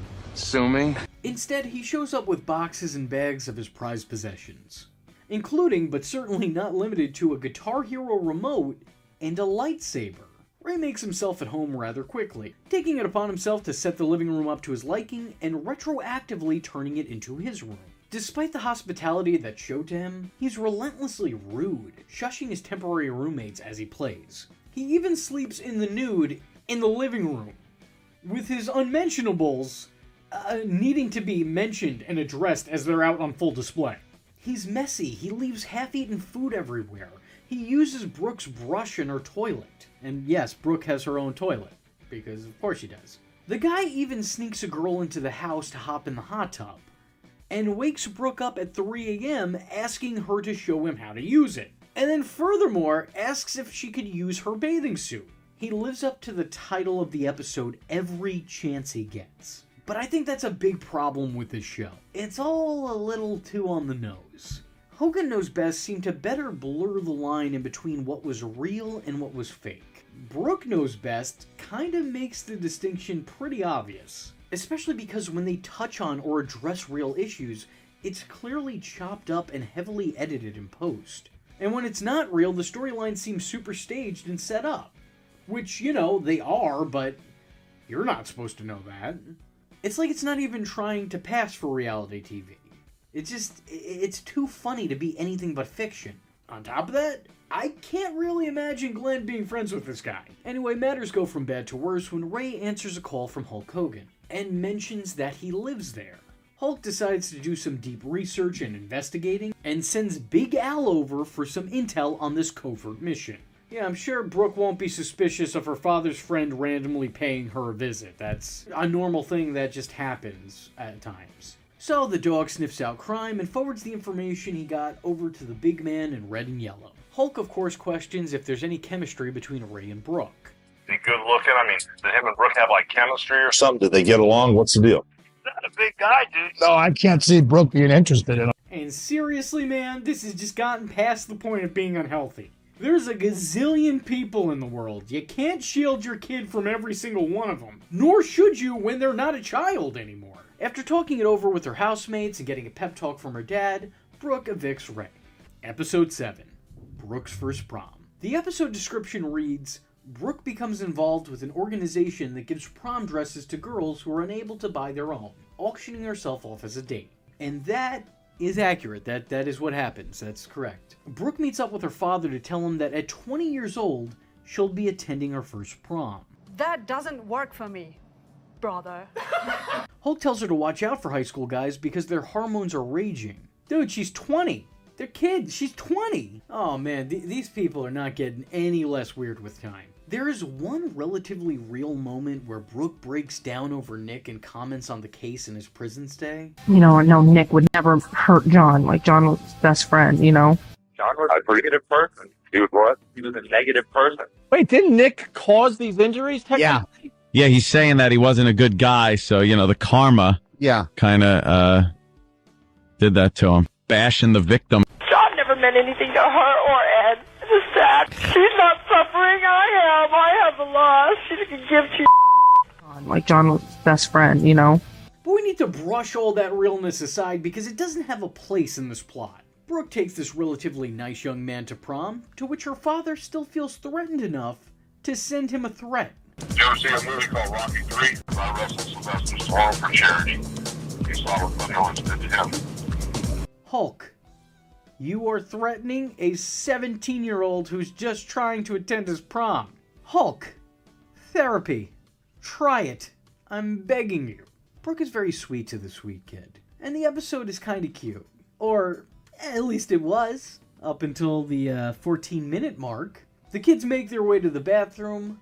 Why is there a camera following them there? I don't like it! Where nice guy Eddie, that's the kid that Brooke is taking to prom, where nice guy Eddie's buddy tries to convince him to take things a little bit further and try to get a kiss from Brooke Hogan. You can't leave. You cannot leave her alone without getting something. A kiss, something. You gotta do something. Bad call, D-Bag Craig, if that is your real name.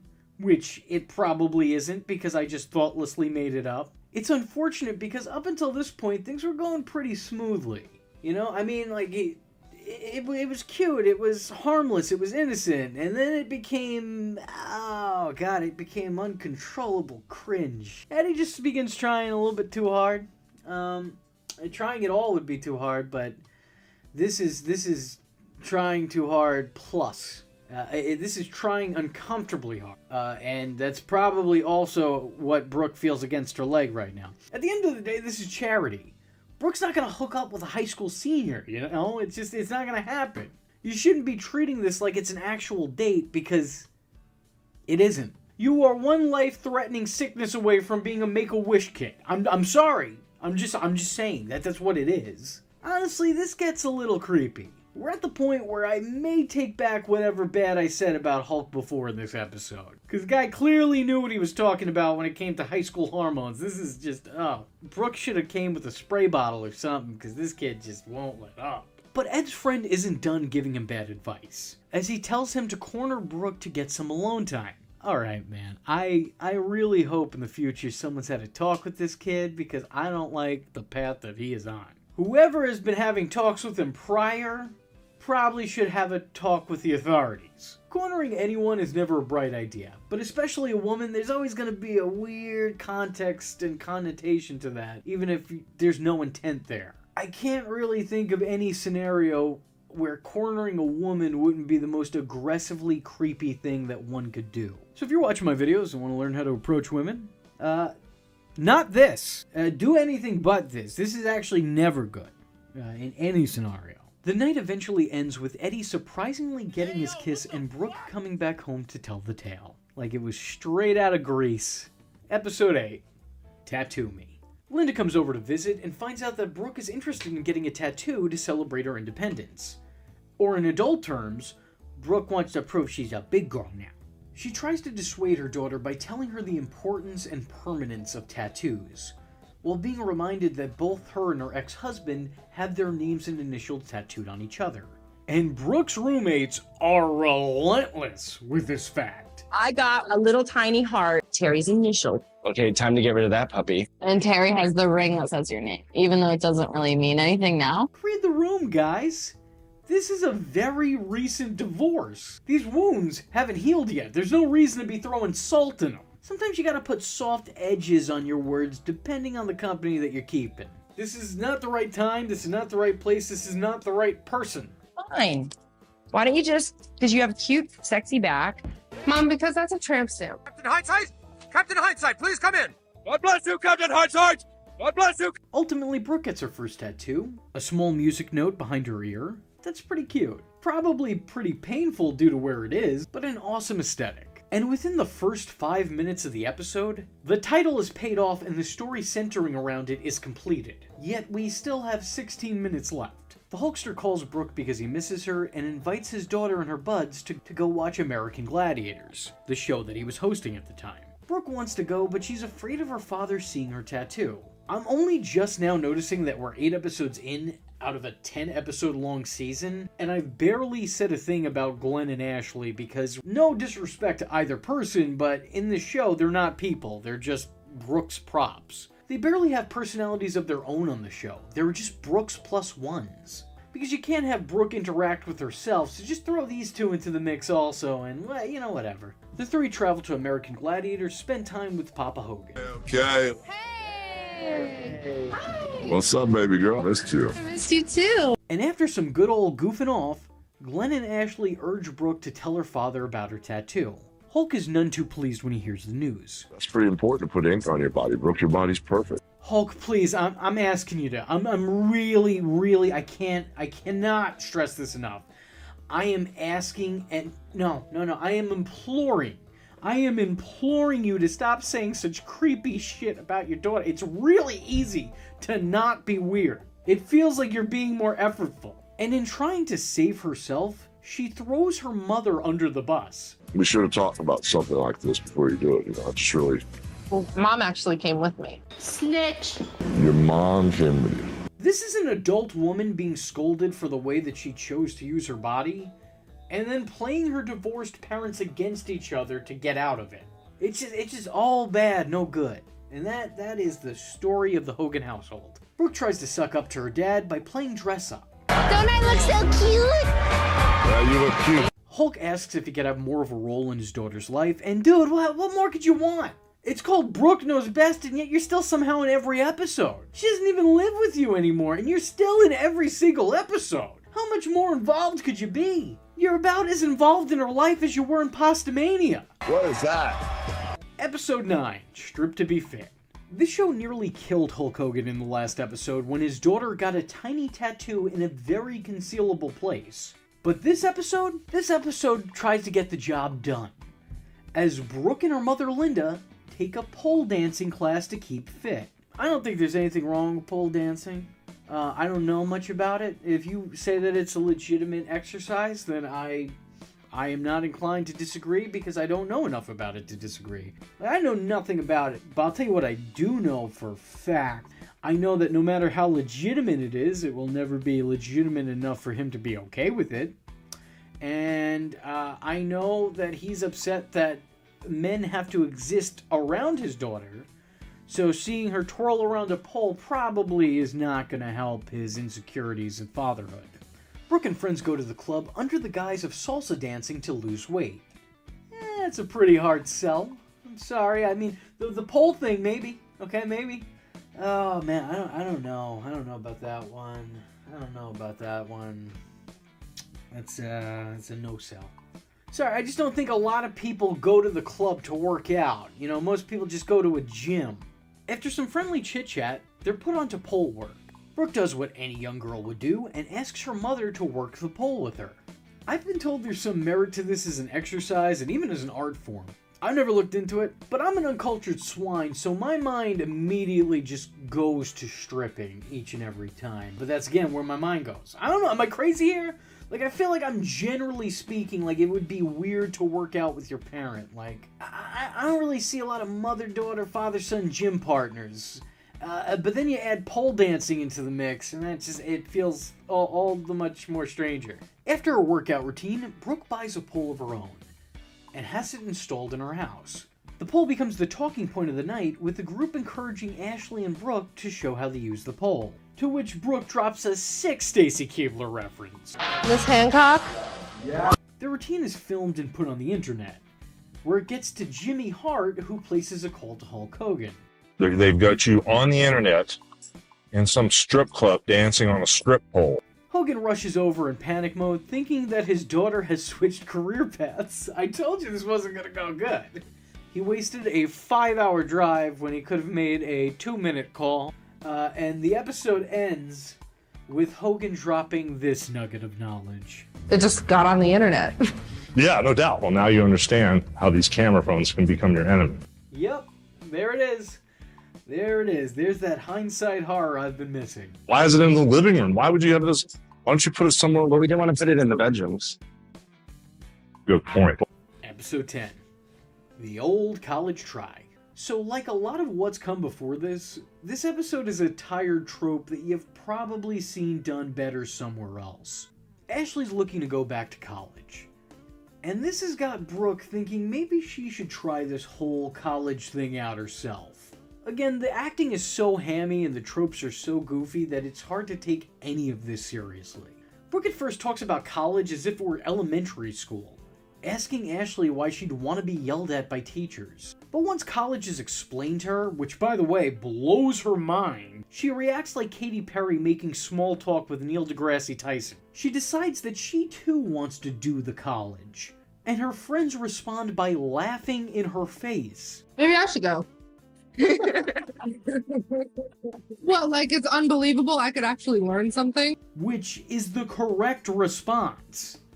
Brooke suggests going to college as a potential alternate path for her, because this music thing isn't working out the way she'd hoped, and she can't ask her family for help as they're going through enough of a crisis. Mentioning the divorce and what's going on with Nick, and even giving the victim of the crash a name drop as well. It's really strange for me to see just how open this show is about all of that. It feels like they probably shouldn't have been. You'd think that this would be something that was intentionally glossed over or looked past, but it's been referenced quite a bit this season.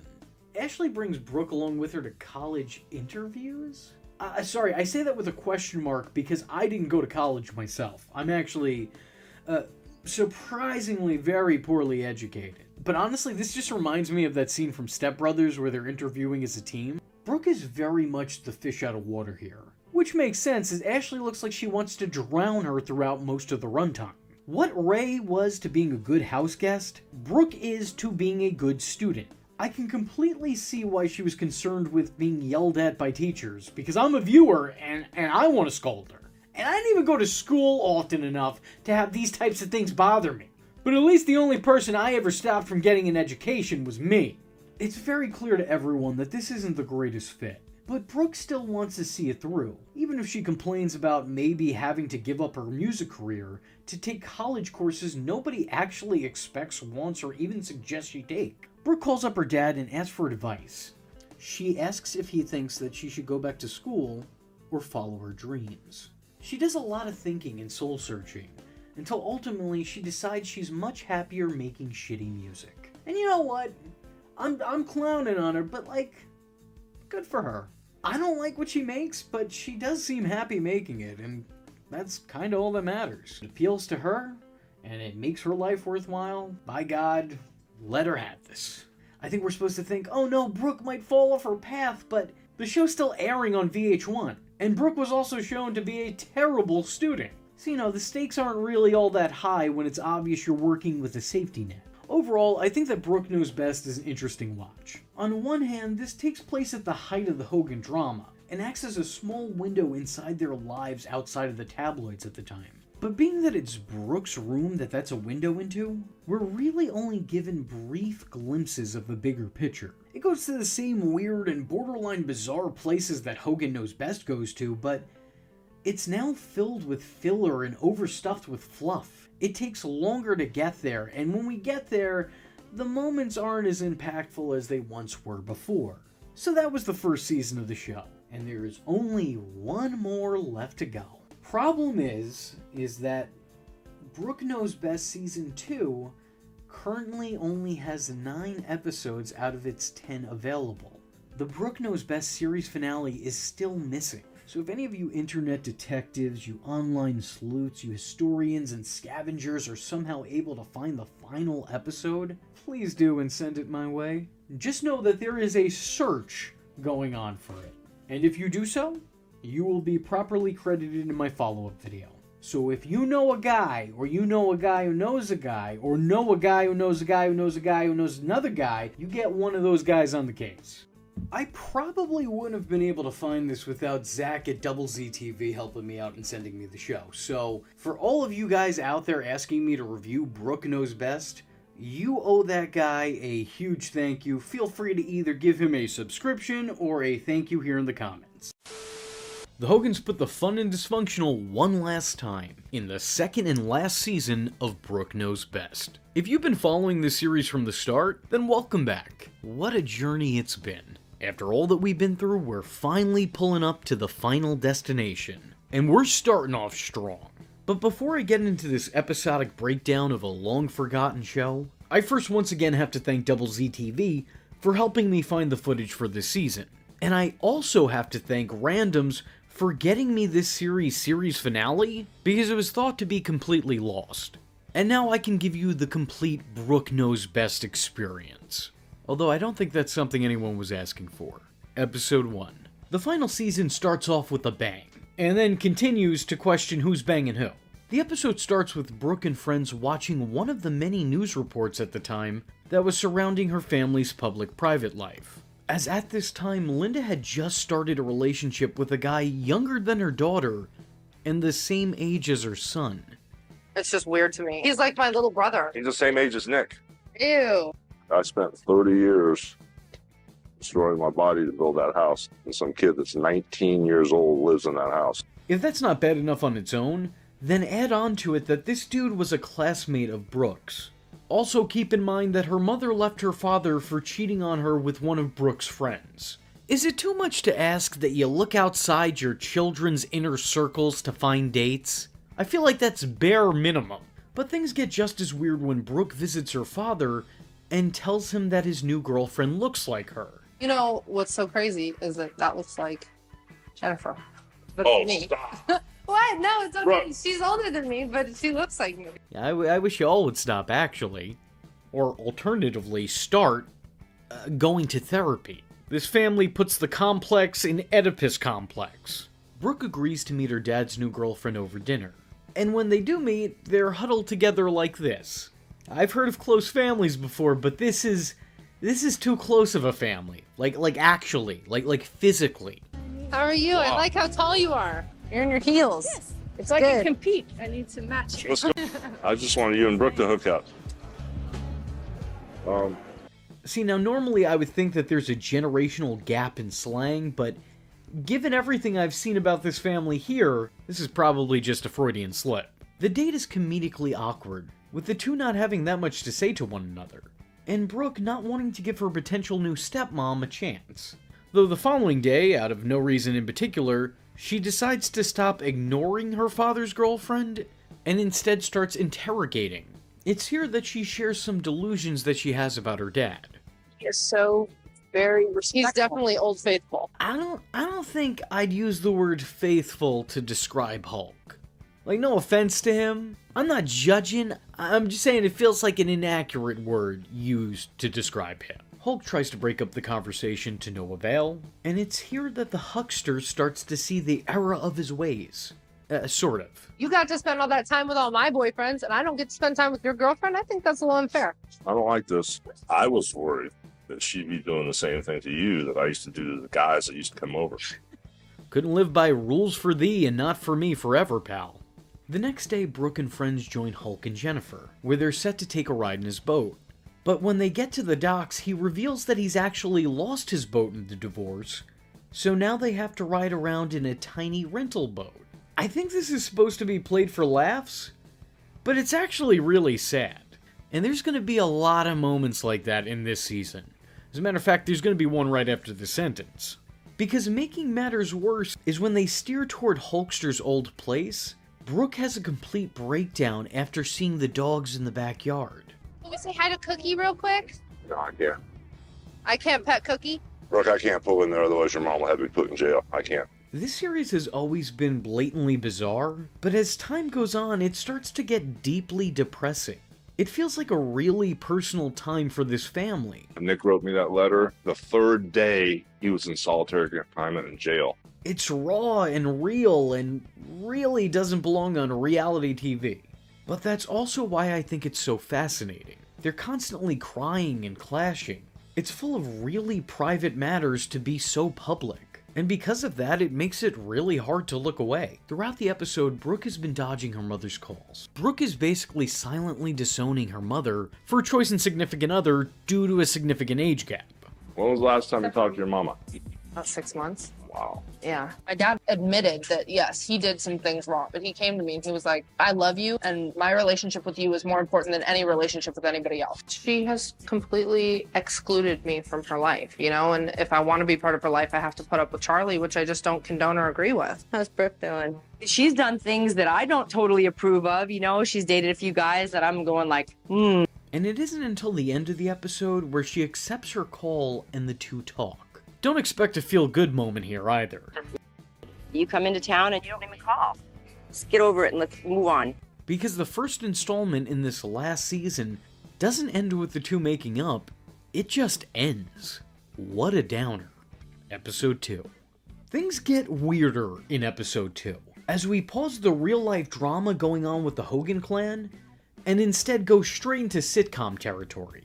We're talking full Three's Company here. You see, since Glenn the gay roommate hasn't had a lot of luck with dating dudes recently, Brooke decides that she should set him up with a chick. What if you have a little bit of straight left in you? What if you try to date a girl? You're straight, and I'm gay. I still think that you have the potential to be straight. But... No, I know who I am. Yeah, I don't think that's how that works. Ultimately, it's decided that Glenn will go on a date with a girl if Brooke and Ashley also go on a date with a girl. Gotta let them think that you're into them. You gotta not let the person know that you're straight, and there's gotta be a kiss. Oh, good, so potentially get someone interested in you, gaslight them into thinking that you're into them, and then let them down without rhyme or reason. Yeah, that sounds fun. Having this proposition brought up to her, Brooke is adamant that she doesn't like girls. And neither does Glenn. Sounds like a pretty open and shut case right there. But we can't end it there, because we need an entire episode full of moments of Brooke not understanding how sexuality works. I'm not necessarily offended, I'm just mostly bored. Brooke's dad calls. There's the girl I love. What's she doing? And Glenn lets it slip that Brooke is going on a date, which, as you might imagine, doesn't work for him, brother. How about your date? What date, Brooke? Brooke, what date? Brooke, Ashley, and Glenn meet their dates, where they desperately try to disguise their orientation. Badly. Glenn and his date dirty talk over dinner, Brooke gets mad at a waiter for misgendering her date, and Ashley's date stands up to a dude who won't stop hitting on them. The three end up kissing their dates goodnight, but realizing that despite the good night that they had, they're all rather unchanged by it. And in the end, nothing is learned because there is nothing to learn. This is probably the most cringe-inducing episode of this show or its parent series. I mean, there's been way more cringe-worthy moments, but at least they felt entertaining, you know? They were fun. The problem isn't that this episode is weird, it's that it's weird and weak. Episode 3. Ashley and Glenn are out clubbing while Brooke is out working, when they're recognized by a man with a proposition. You and Brooke make an appearance in my yacht for this weekend. What kind of appearance do you want? Are we going to be speaking? Is it like a business party? Don't worry about it. Just, okay. You have fun. Maybe 20 grand. Oh no, he can't mean what he obviously does mean, right? Party on a yacht? Asking to be accompanied by beautiful, semi-famous women? Putting a price on their appearance and not asking for a performance? This show just goes there, huh? Ashley, not fully understanding what she was getting involved in, brings this business proposition up to Brooke, who of course decides to take this strange stranger up on his offer. Both girls are horrified to find that the party is very handsy, with very little regard for personal space. Wow, it's like hopping on a boat with strangers and sailing out into the middle of nowhere was a bad idea. Because of the implication. She's out in the middle of nowhere with some dude she barely knows. You know, she looks around her, what does she see? Nothing but open ocean. There's nowhere for me to run. What am I gonna do, say no? The girls very quickly learn what they should have already known, and Brooke understandably doesn't handle it all that well. I just want to get off. Very poor choice of words. The man who made the offer to get them there throws himself at Hulk Hogan's favorite child in a pretty painful manner, the whole time, until ultimately, the two girls go overboard. Let's get off this boat.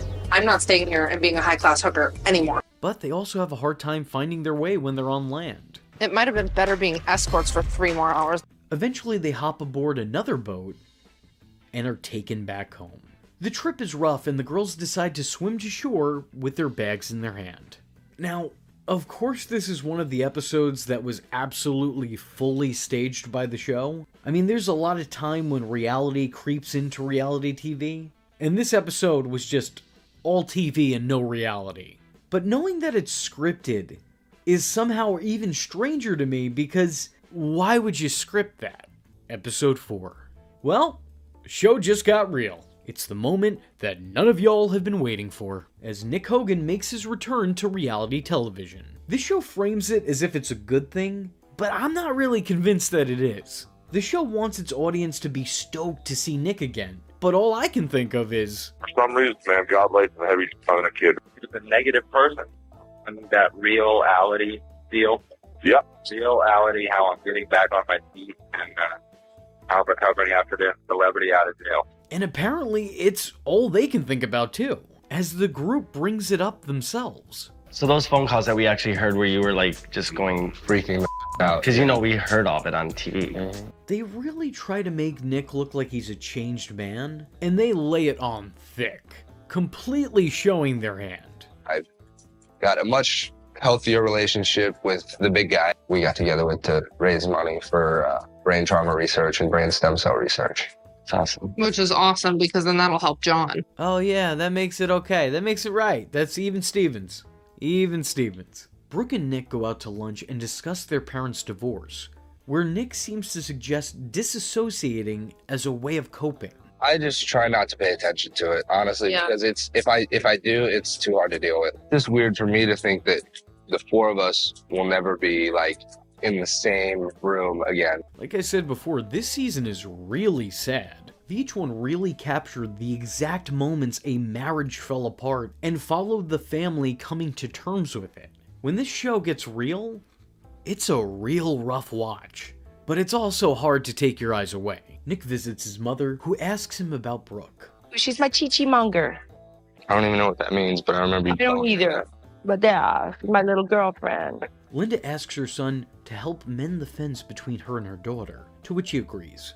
Nick reaches out to his older sister and asks her to reconcile with their mother, but Brooke isn't ready for a reunion. She tries to reason with Nick, but her reasonings don't seem as reasonable because of what it is that she's saying and who it is that she's saying it to. If I go over there, it's like I'm enabling her bad behavior. See, I can understand where she's coming from. There's some logic in that statement, but the statement loses logic when you realize the situation behind it. Yes, Brooke, talk about not wanting to enable bad behavior by having a relationship with your mother to your brother, who you do have a relationship with, who just nearly ended his friend's life in a drunk driving accident, caused him severe brain damage, and then blamed the whole thing on him. Somehow. Brooke discusses her dilemma with her roommates, who suggest that she go and visit her mother, to which she suggests that they come with her. But when the time comes for the three to go to the Hulkster's former place of residence, Brooke gets cold feet and has another breakdown. I just don't understand, like, how you could have a daughter and then just one day be like, well, you know, I found a new kid to take care of. She decides that she can't stand to see her mother with someone so young, believing him to be a bad influence on her and their relationship completely inappropriate. So instead, for some reason, she sends her two buddies in her place. Linda cries upon hearing that her daughter didn't come visit her, causing Nick to comfort her before taking his leave to talk with Brooke. Ultimately, Brooke doesn't wind up going to see her mother, and the episode instead ends with her being comforted by her brother and her father. I'm not ready to deal with that stuff right now. I'm sorry, baby. Much like the first episode, this certainly wasn't the conclusion I thought that we were gonna get. But then again, I didn't think that Nick Hogan resurfacing was in the cards either, and yet here we are. Episode 5. Brooke is working on a collaboration with Colby O'Donis, who is someone I knew before making this video. Yeah, I wasn't familiar with this guy, so I looked him up immediately, but Brooke then proceeded to say the same thing a current-day Google search would tell you about him. Wait, who is he? He did a feature on Lady Gaga's Just Dance. Okay. And that's not all. He did Always Talking About What You Got song with Akon. That's all. When the two singers get together, sparks fly. And as you might have guessed, that doesn't work for him, brother. Hulk proceeds to try to step in and make sure that these two artists don't duet. Though to be fair to him, Colby's manager slash father certainly paints a picture. He plays guitar around girls, he melts their hearts. Stuffed teddy bears drop their drawers when he starts playing. Oh, stop it. Does anyone in Hollywood have a normal relationship with their family? You know what?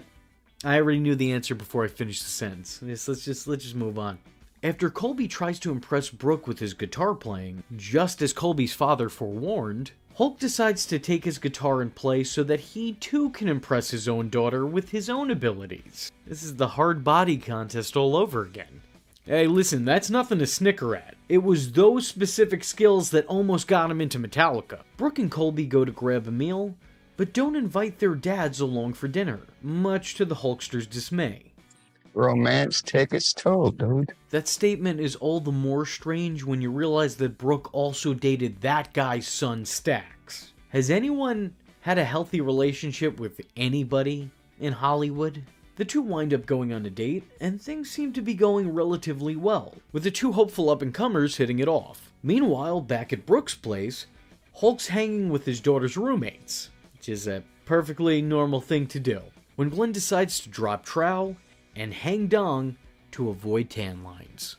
But he's not the only one, as back on the date, Brooke loses her bottoms in a tragic tubing accident. Luckily, there is a silver lining to every dark cloud, as this event was enough to inspire Colby to burst into impromptu song.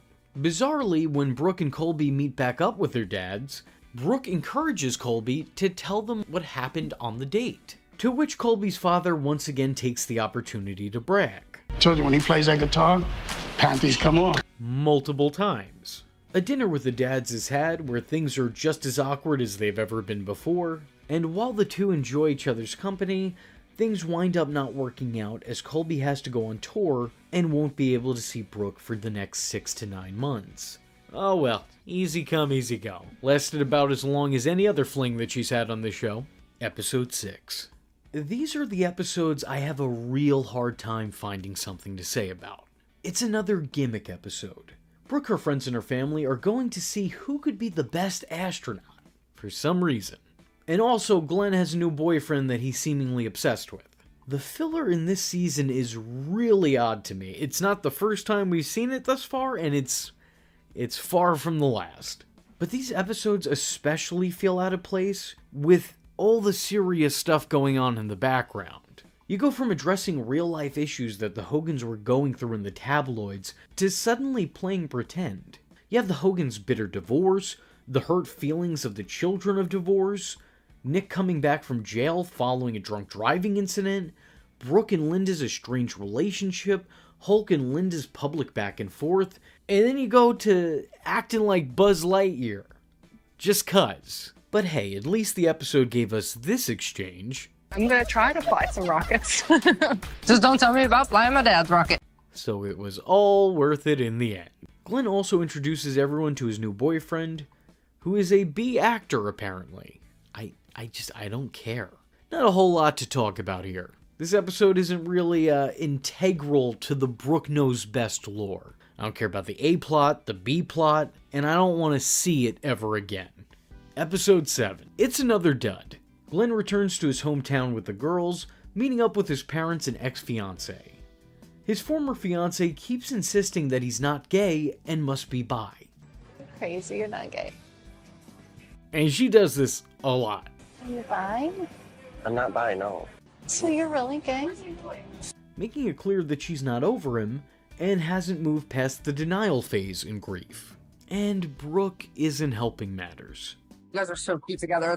It's sad for me because I'm like, oh my god. Glenn worries about introducing his father to his boyfriend, but his mother reassures him of their acceptance, which is kinda wholesome. All goes well when Dan the boyfriend is introduced to the family. Although upon learning that he designs department stores, Glenn's dad says this. Some of those mannequins are pretty hot too, besides the clothing they're wearing. You blow them up, don't you? I'm not sure what part of that sentence I'm most confused by. That he was into mannequins?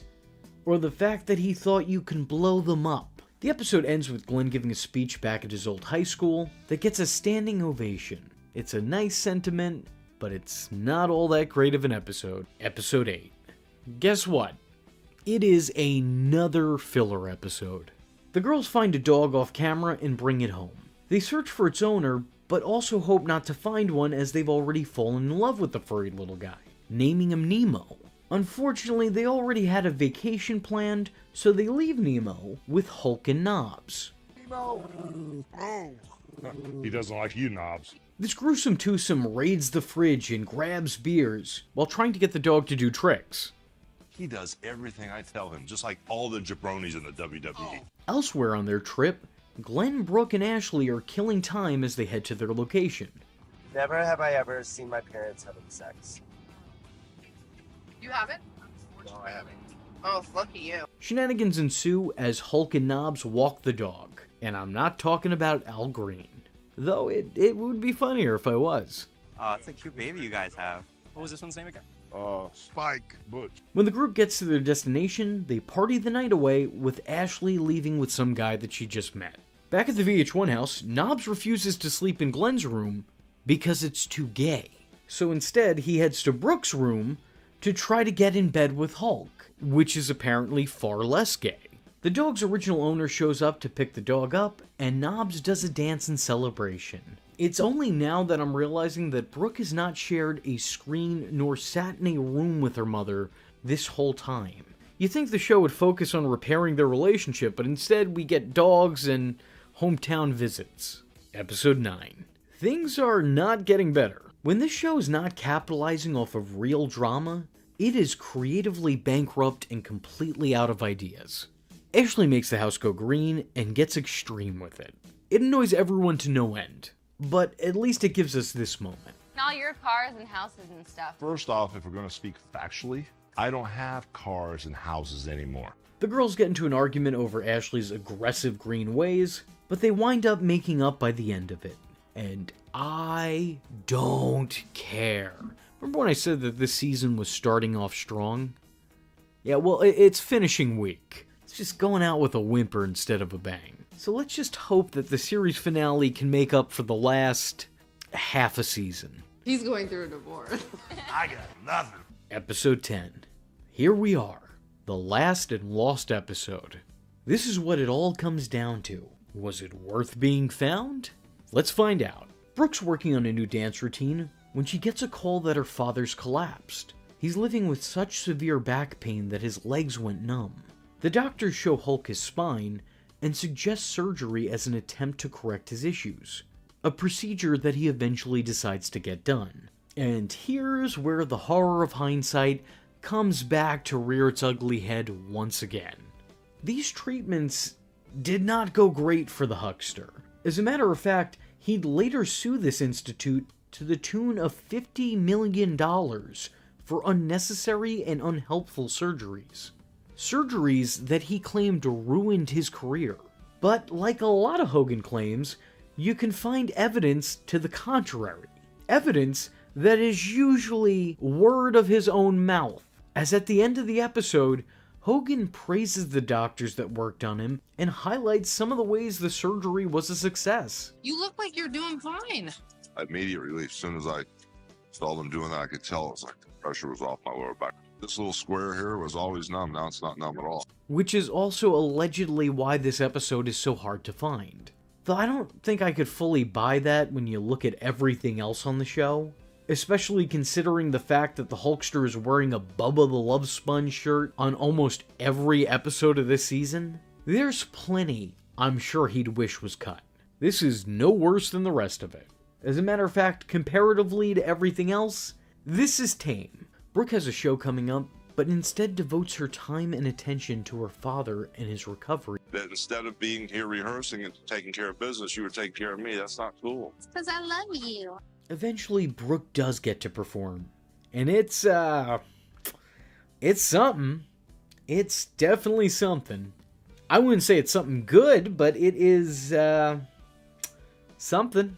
I'm of course only talking about the dancing portion of this routine because the show doesn't exactly show you the singing. Instead, it plays the finalized track over the actual performance. Ashley Simpson, eat your heart out. Is it considered lip-syncing if it's done in post? Right after doing her routine to a song called Strip, complete with poles and provocative dancing, Brooke immediately takes to the mic to thank her father for coming out and watching her despite just going under the knife. I don't know, that seems like weird timing. The episode ends with everyone commenting on how great Brooke was. And that is it. That is the end. That is Brooke Knows Best. The good, the bad, and the Hulk.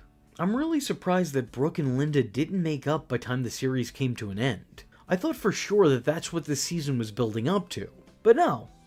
There's no resolution, there's just Brooke dancing. There's no real conclusion here. And similarly, I have no real conclusion to make about the show after. After 4 seasons of the first show and 2 seasons of a spin-off, you'd think that I'd have something to say to wrap this whole thing up in a neat little bow. You know, my final thoughts segment. But no. I'm surprisingly out of words. I've said everything that needs to be said up until this point, so saying anything now just seems pointless. You've all seen what I've seen. I will say that this is a rather disappointing ending. It's certainly not a highlight of the Knows Best brand as a whole. As a matter of fact, I would say that this is an all-time low for it, but that's probably why it ended and wasn't picked up for another season. I guess it goes to show you that sometimes it really is just about the journey, and not really the destination. So if you guys like this journey, and would maybe want to hop in the car and ride on over to the next adventure, I don't know, maybe join me in taking a look back at wrestlers in other reality TV shows, let me know in the comment section below by leaving a comment saying... That sounded so good. I am vengeance. I am the night, and that was V Infuso. Just remember, if you're not tuning in, then you're missing out. So, if you like the words that came out of his mouth hole, and you too would like to become a V-generate, don't forget to like and subscribe. Thanks for watching, nerds! And if you're not joining the fun, you're in for one bad day. And you know what they say about having one bad day?